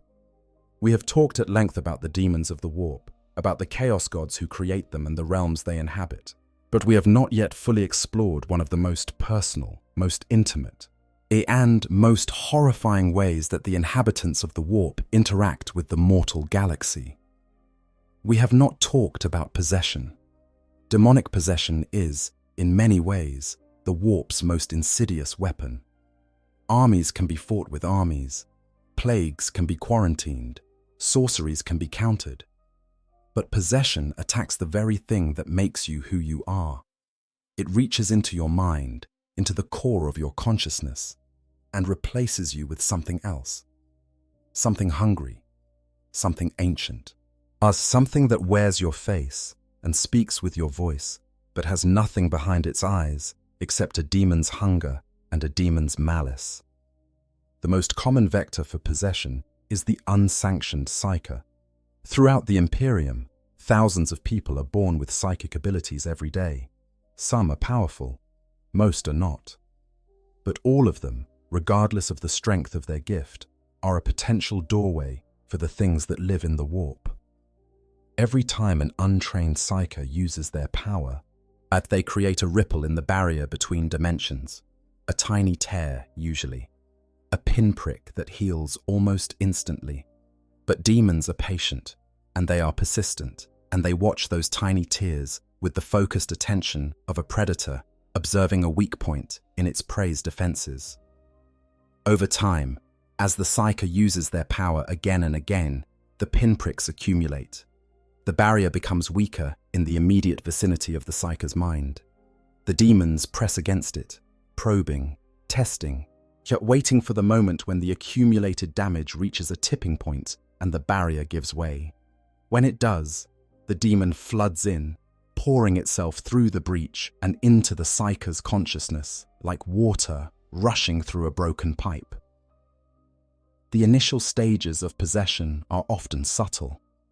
The victim may not even realize what has happened.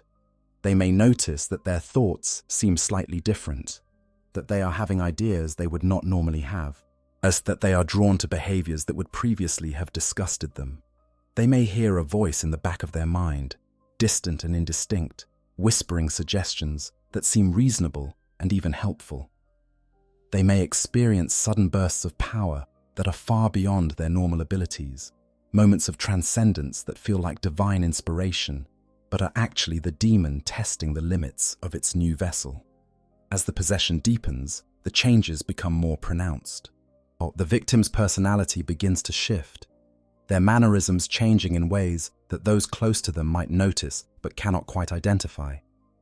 Their eyes may take on an unusual quality, a brightness or a darkness that was not there before. Their body may undergo subtle physical changes, nothing dramatic at first. Perhaps a slight alteration in their features, a change in the texture of their skin, a tendency to move in ways that seem slightly wrong, as if the body is being operated by someone who has not quite mastered the controls. By the time the possession reaches its final stages, the person who once occupied the body is gone. What remains is a puppet with a demon's hand inside it, a hollow shell animated by a malevolent intelligence that has no interest in maintaining the facade of humanity, except insofar as it serves the demon's purposes. The possessed individual may continue to interact normally with those around them for a time, using the knowledge and memories of their host to maintain appearances while the demon works toward its true objective. But eventually, inevitably, the mask slips. The demon's nature asserts itself, and when it does, the consequences are almost always catastrophic. A fully possessed individual becomes a walking gateway between the warp and real space. Their very presence weakens the barrier between dimensions, and the psychic energy they emanate draws other demons to them like moths to a flame. In extreme cases, the possessed individual can serve as the anchor point for a full demonic incursion, their body becoming a portal through which legions of demons pour into the material universe.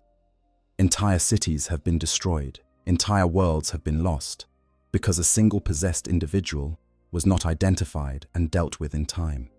This is why the Imperium treats unsanctioned psychers with such ruthless severity. This is why the black ships of the Adeptus Astra Telepathica travel from world to world, collecting every psyker they can find and transporting them to Terra for training, testing, and in many cases, sacrifice. This is why the Inquisition maintains entire orders dedicated to hunting down and destroying those who have been touched by the warp. Not because the Imperium is needlessly cruel, though it certainly can be, but because the alternative, allowing unsanctioned psychers to live freely among the population, is to invite the warp into the heart of human civilization and wait for the inevitable moment when one of them becomes a doorway for something that should never have been allowed to cross over. The fate known as the perils of the warp is a more immediate and more violent interaction between a psyker and the entities of the Imperium. When a psyker draws upon the warp to fuel their powers, they are reaching through the barrier between dimensions and pulling raw psychic energy into the material universe. This process is inherently dangerous even for the most skilled and well-trained practitioners. The warp is not a passive resource to be tapped at will. It is a living dimension filled with entities that are acutely aware of any mortal mind that touches their domain. Sometimes, when a psyker reaches into the warp, something reaches back. But the perils of the warp can manifest in countless ways.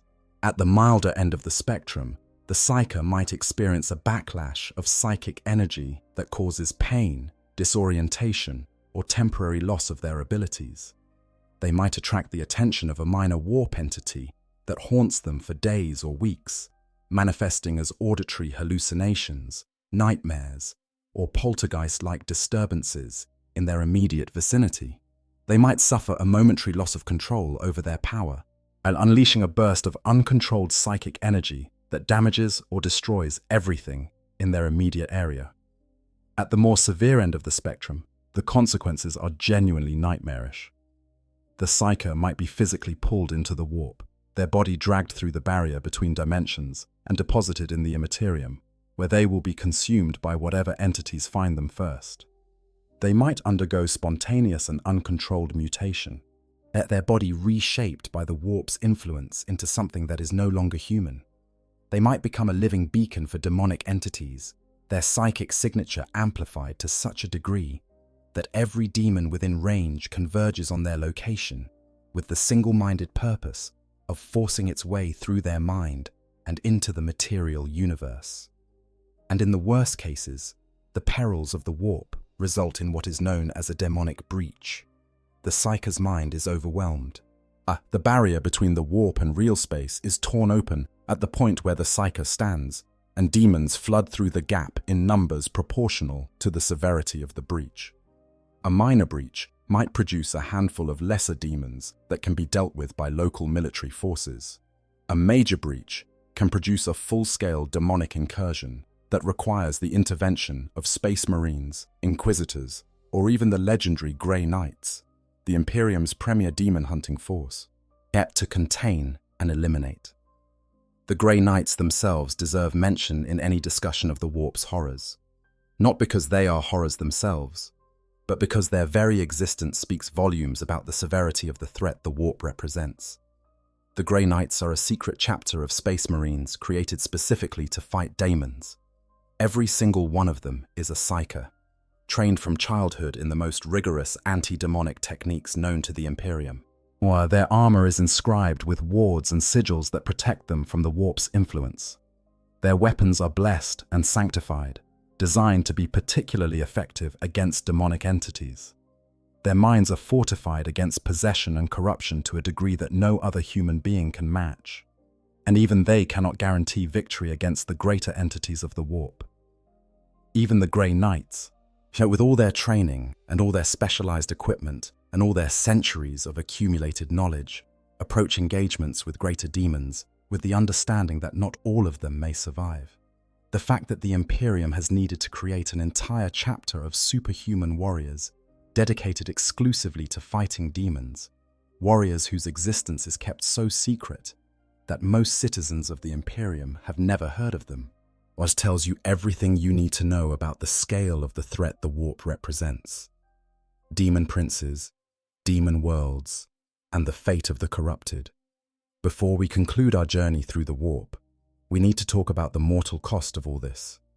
Because the warp is not merely an abstract threat, a distant dimension of horror that only affects those who travel through it or happen to be standing nearby when a rift opens. The warp is actively, aggressively, constantly working to corrupt and consume every sentient being in the galaxy.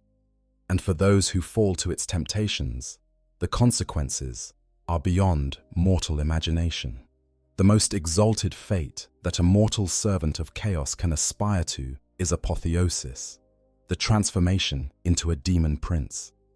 A demon prince is a mortal who has served one of the chaos gods so devotedly, who has accomplished such terrible deeds in their patron's name that the god rewards them with immortality.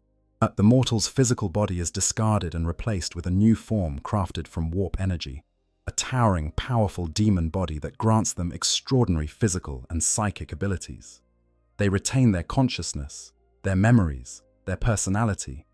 They become, in essence, demigods, minor powers in the realm of chaos, with their own territories and their own demonic followers. This sounds, on the surface, like a desirable outcome: immortality, power, or freedom from the limitations of mortal flesh. But the reality is considerably less appealing. A demon prince is forever bound to the chaos god that created them. Their will is not entirely their own. Their goals and desires are shaped by the desires of their patron, and deviation from those desires is punished with terrible severity. They exist in a state of perpetual service, as powerful beyond mortal comprehension, but enslaved to a force that views them as a useful tool rather than a valued individual.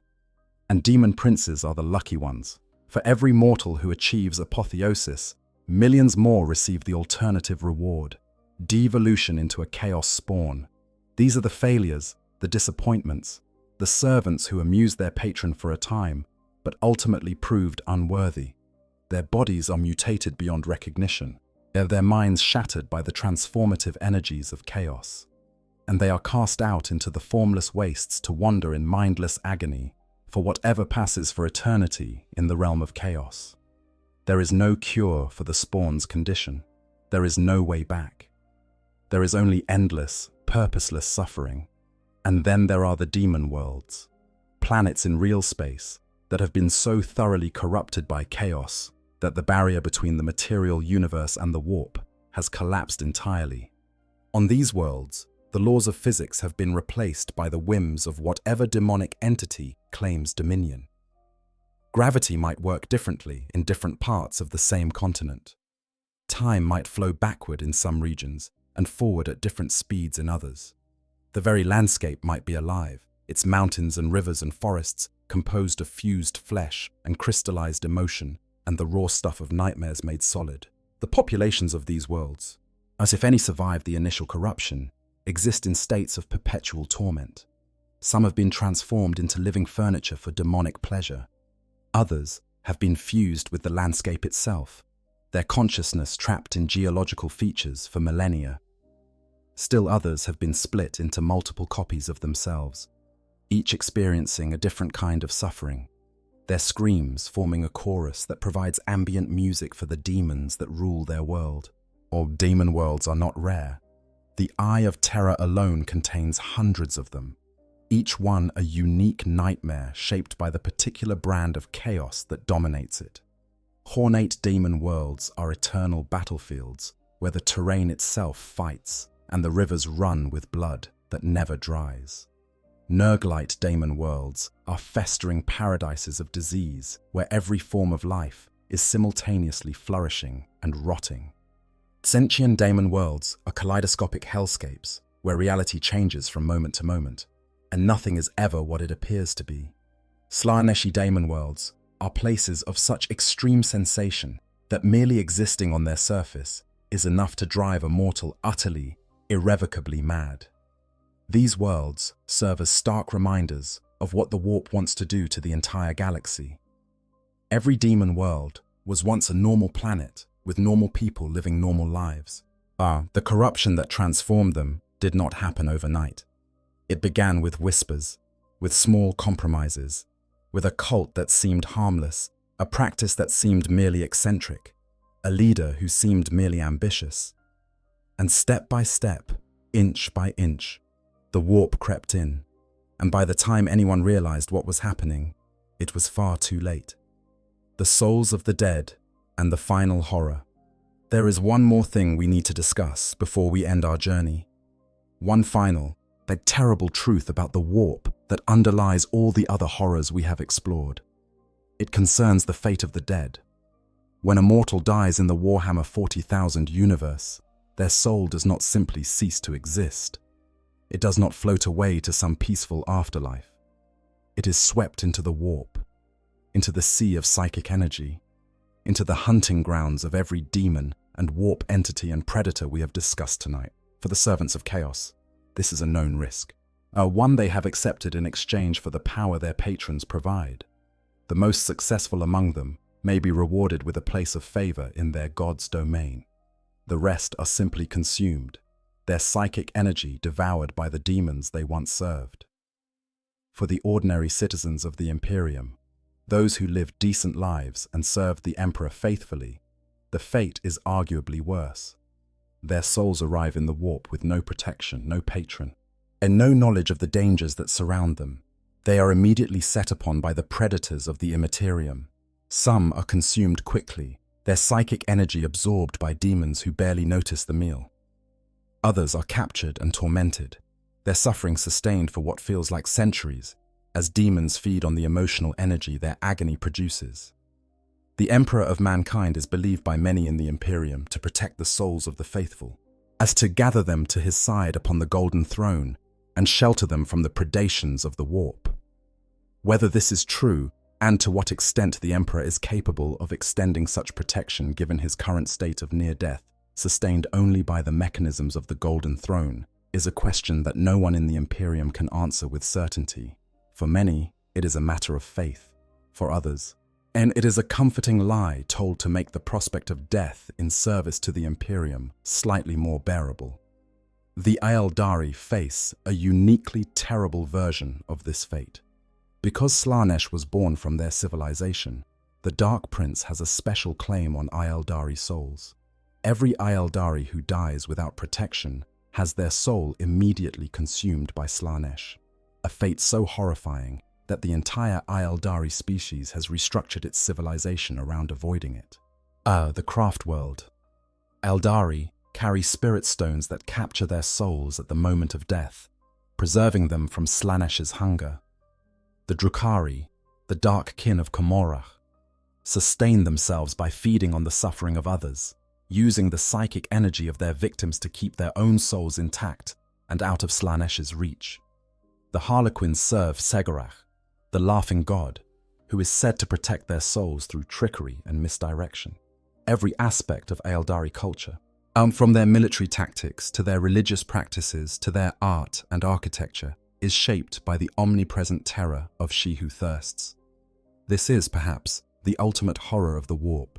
Not the demons, not the chaos gods, not the predators and parasites and enslavers and all the other terrors we have discussed. The ultimate horror is the knowledge that death is not the end, that when you close your eyes for the last time, you do not find peace, you find the warp. And everything in it is hungry. The permanent scars, the eye of terror, and other ancient wounds. The great rift that we discussed earlier is the galaxy's newest wound, but it is far from the only permanent scar that the warp has left upon the face of reality. The galaxy is dotted with warp rifts of varying sizes and intensity, places where the barrier between dimensions has been breached and never fully healed. Some are small, localized anomalies that affect only a single star system, and others are vast, continent-sized tears in reality that have persisted for thousands or even millions of years. Together, they represent the accumulated damage that 10,000 years of constant warfare and psychic turmoil have inflicted on the fabric of the universe. The oldest and most infamous of these permanent rifts is the Eye of Terror, a vast region of space where the warp and real space coexist in a hellish fusion that defies comprehension.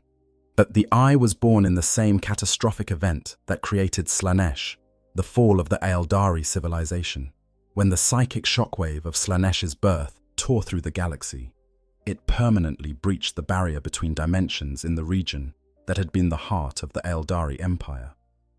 Every planet, every star, every mote of matter that had existed in that region was dragged into the warp, becoming part of the realm of chaos even as it continued to technically exist in real space. The worlds within the Eye of Terror are demon worlds in the truest sense. Reality there has no fixed rules. The laws of physics are suggestions at best, and the environment on any given world is shaped by the will of whatever demonic entity has claimed it as their domain. Some of these worlds are ancient beyond measure, their surfaces shaped by the whims of demon princes who have ruled them for 10,000 years or more. Others change constantly, in their geography and their very nature shifting from moment to moment as the tides of the warp surge and recede. The Eye of Terror has served as the primary stronghold of the Chaos Space Marines since the end of the Horus Heresy 10,000 years before the current era. When the traitor legions were defeated at the Gates of Terror and driven from the Emperor's palace, they retreated into the Eye, where the laws of real space could not hinder them and the power of the warp sustained them. But for 10 millennia, they have festered within its borders, fighting among themselves, launching raids into Imperial space, and nursing their hatred of the Emperor and everything he represents. The Eye is their prison and their fortress, a place of terrible power that has shaped them into something far more dangerous than the warriors who first entered it. The Maelstrom is another permanent warp rift, smaller than the Eye of Terror, but no less dangerous. Located in the galactic east, the Maelstrom is a churning vortex of warp energy that has served as a haven for pirates, renegades, and heretics for thousands of years. The Red Corsairs, a notorious chaos warband led by the renegade Space Marine Huron Blackheart, have claimed the Maelstrom as their base of operations, using it as a staging ground for raids against Imperial shipping and nearby worlds. There are dozens of other permanent or semi-permanent warp rifts scattered across the galaxy. The Storm of the Emperor's Wrath, which appeared during the Age of Apostasy and destroyed an entire fleet that had been sent to crush the reformer Sebastian Thor, is believed by many to be a manifestation of the Emperor's will. The Hadex Anomaly on the Eastern Fringe, a mysterious warp disturbance that may be connected to the activities of an ancient alien species. The Screaming Vortex in the Coronis Expanse, as a region of warp instability that has swallowed entire expeditions and occasionally disgorges horrors from its depths without warning or pattern. Each of these rifts is a wound in reality that will not heal. Each one is a doorway through which the things that live in the warp can enter the material universe.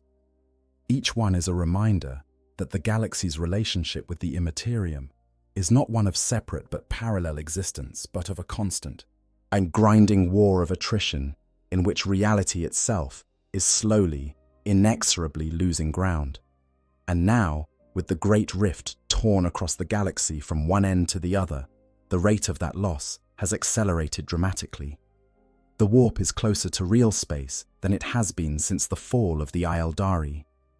The barriers that kept its inhabitants at bay are thinner than they have ever been. The things that dwell within the Imperium have never had easier access to the material universe, and they are taking full advantage of that access. Warp storms rage across the galaxy in numbers and with an intensity that has never been recorded before. Some of these storms circle the Great Rift like satellites orbiting a planet, while others roam freely, obeying no known laws of stellar physics or warp mechanics. They appear without warning, engulf entire star systems, and then move on, leaving devastated worlds and terrorized populations in their wake. Some storms seem almost sentient, are changing course to intercept Imperial fleets, or settling over worlds of strategic importance, as if directed by an intelligence that understands the value of what it is destroying. Within these storms, demons manifest freely.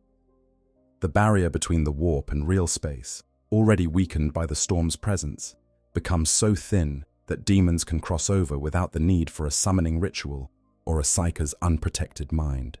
They pour through the breach in their thousands, their millions, their billions, legions of warp-born nightmares unleashed upon worlds that have no defense against such an assault.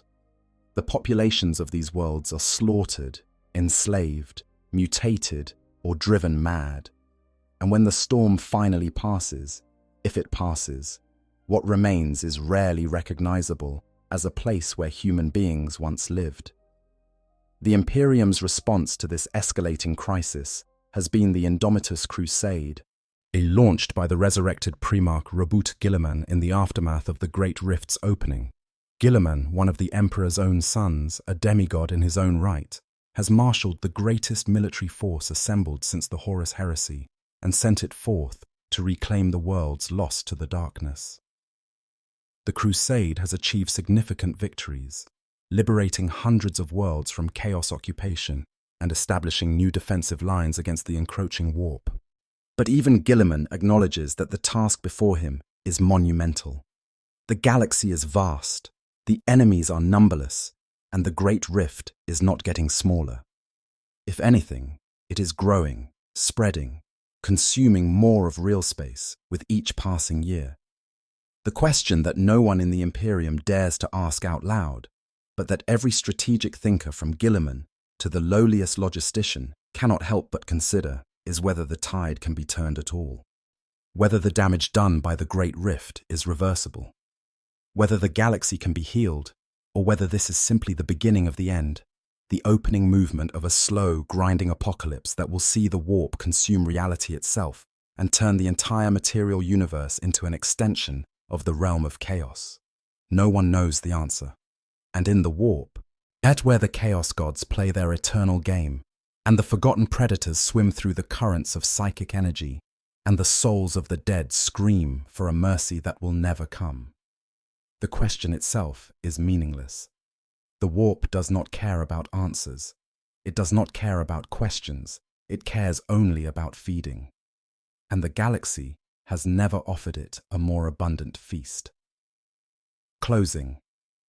So there it is, the warp, in all its terrible glory. A dimension of pure psychic energy that mirrors every thought and feeling of every sentient being in the galaxy. A place where the nightmares of trillions are made flesh and given teeth. Where 4 dark gods play an eternal game of dominance using mortal civilizations as their game pieces. Where predators, older than any god, swim through currents of raw emotion, hunting the psychic emanations of the living. Or where reality itself is under constant assault from forces that want nothing less than to consume it entirely. The warp is not going away. It cannot be conquered. It cannot be sealed off. It cannot be reasoned with or appeased. As long as there are beings in the galaxy who think and feel and dream and fear, the warp will exist, and the things within it will hunger for everything those beings are. The best that the mortal inhabitants of the galaxy can hope for is to endure, and to hold the line against the darkness for one more day, one more year, one more millennium. To light their little candles of faith and hope and stubborn defiance and pray that the darkness does not notice them. In the grim darkness of the far future, there is only war. But in the warp, there is something worse than war. There is hunger without end, and it knows your name. Thank you for listening. If you enjoyed this deep dive into the horrors of the warp, and please consider hitting that like button and subscribing to Q on 40,000. It really does help the channel grow, and it means I can keep making content like this for you. Share this with a friend who might enjoy it. Leave a comment telling me which warp entity you find the most terrifying, and I will see you all in the next one. Until then, stay safe out there, and whatever you do, do not look too closely at the shadows. I hope you guys enjoyed the story. Make sure to hit the subscribe, like, share button, whatever you want. Give me some feedback if there's any. And yeah, sleep well.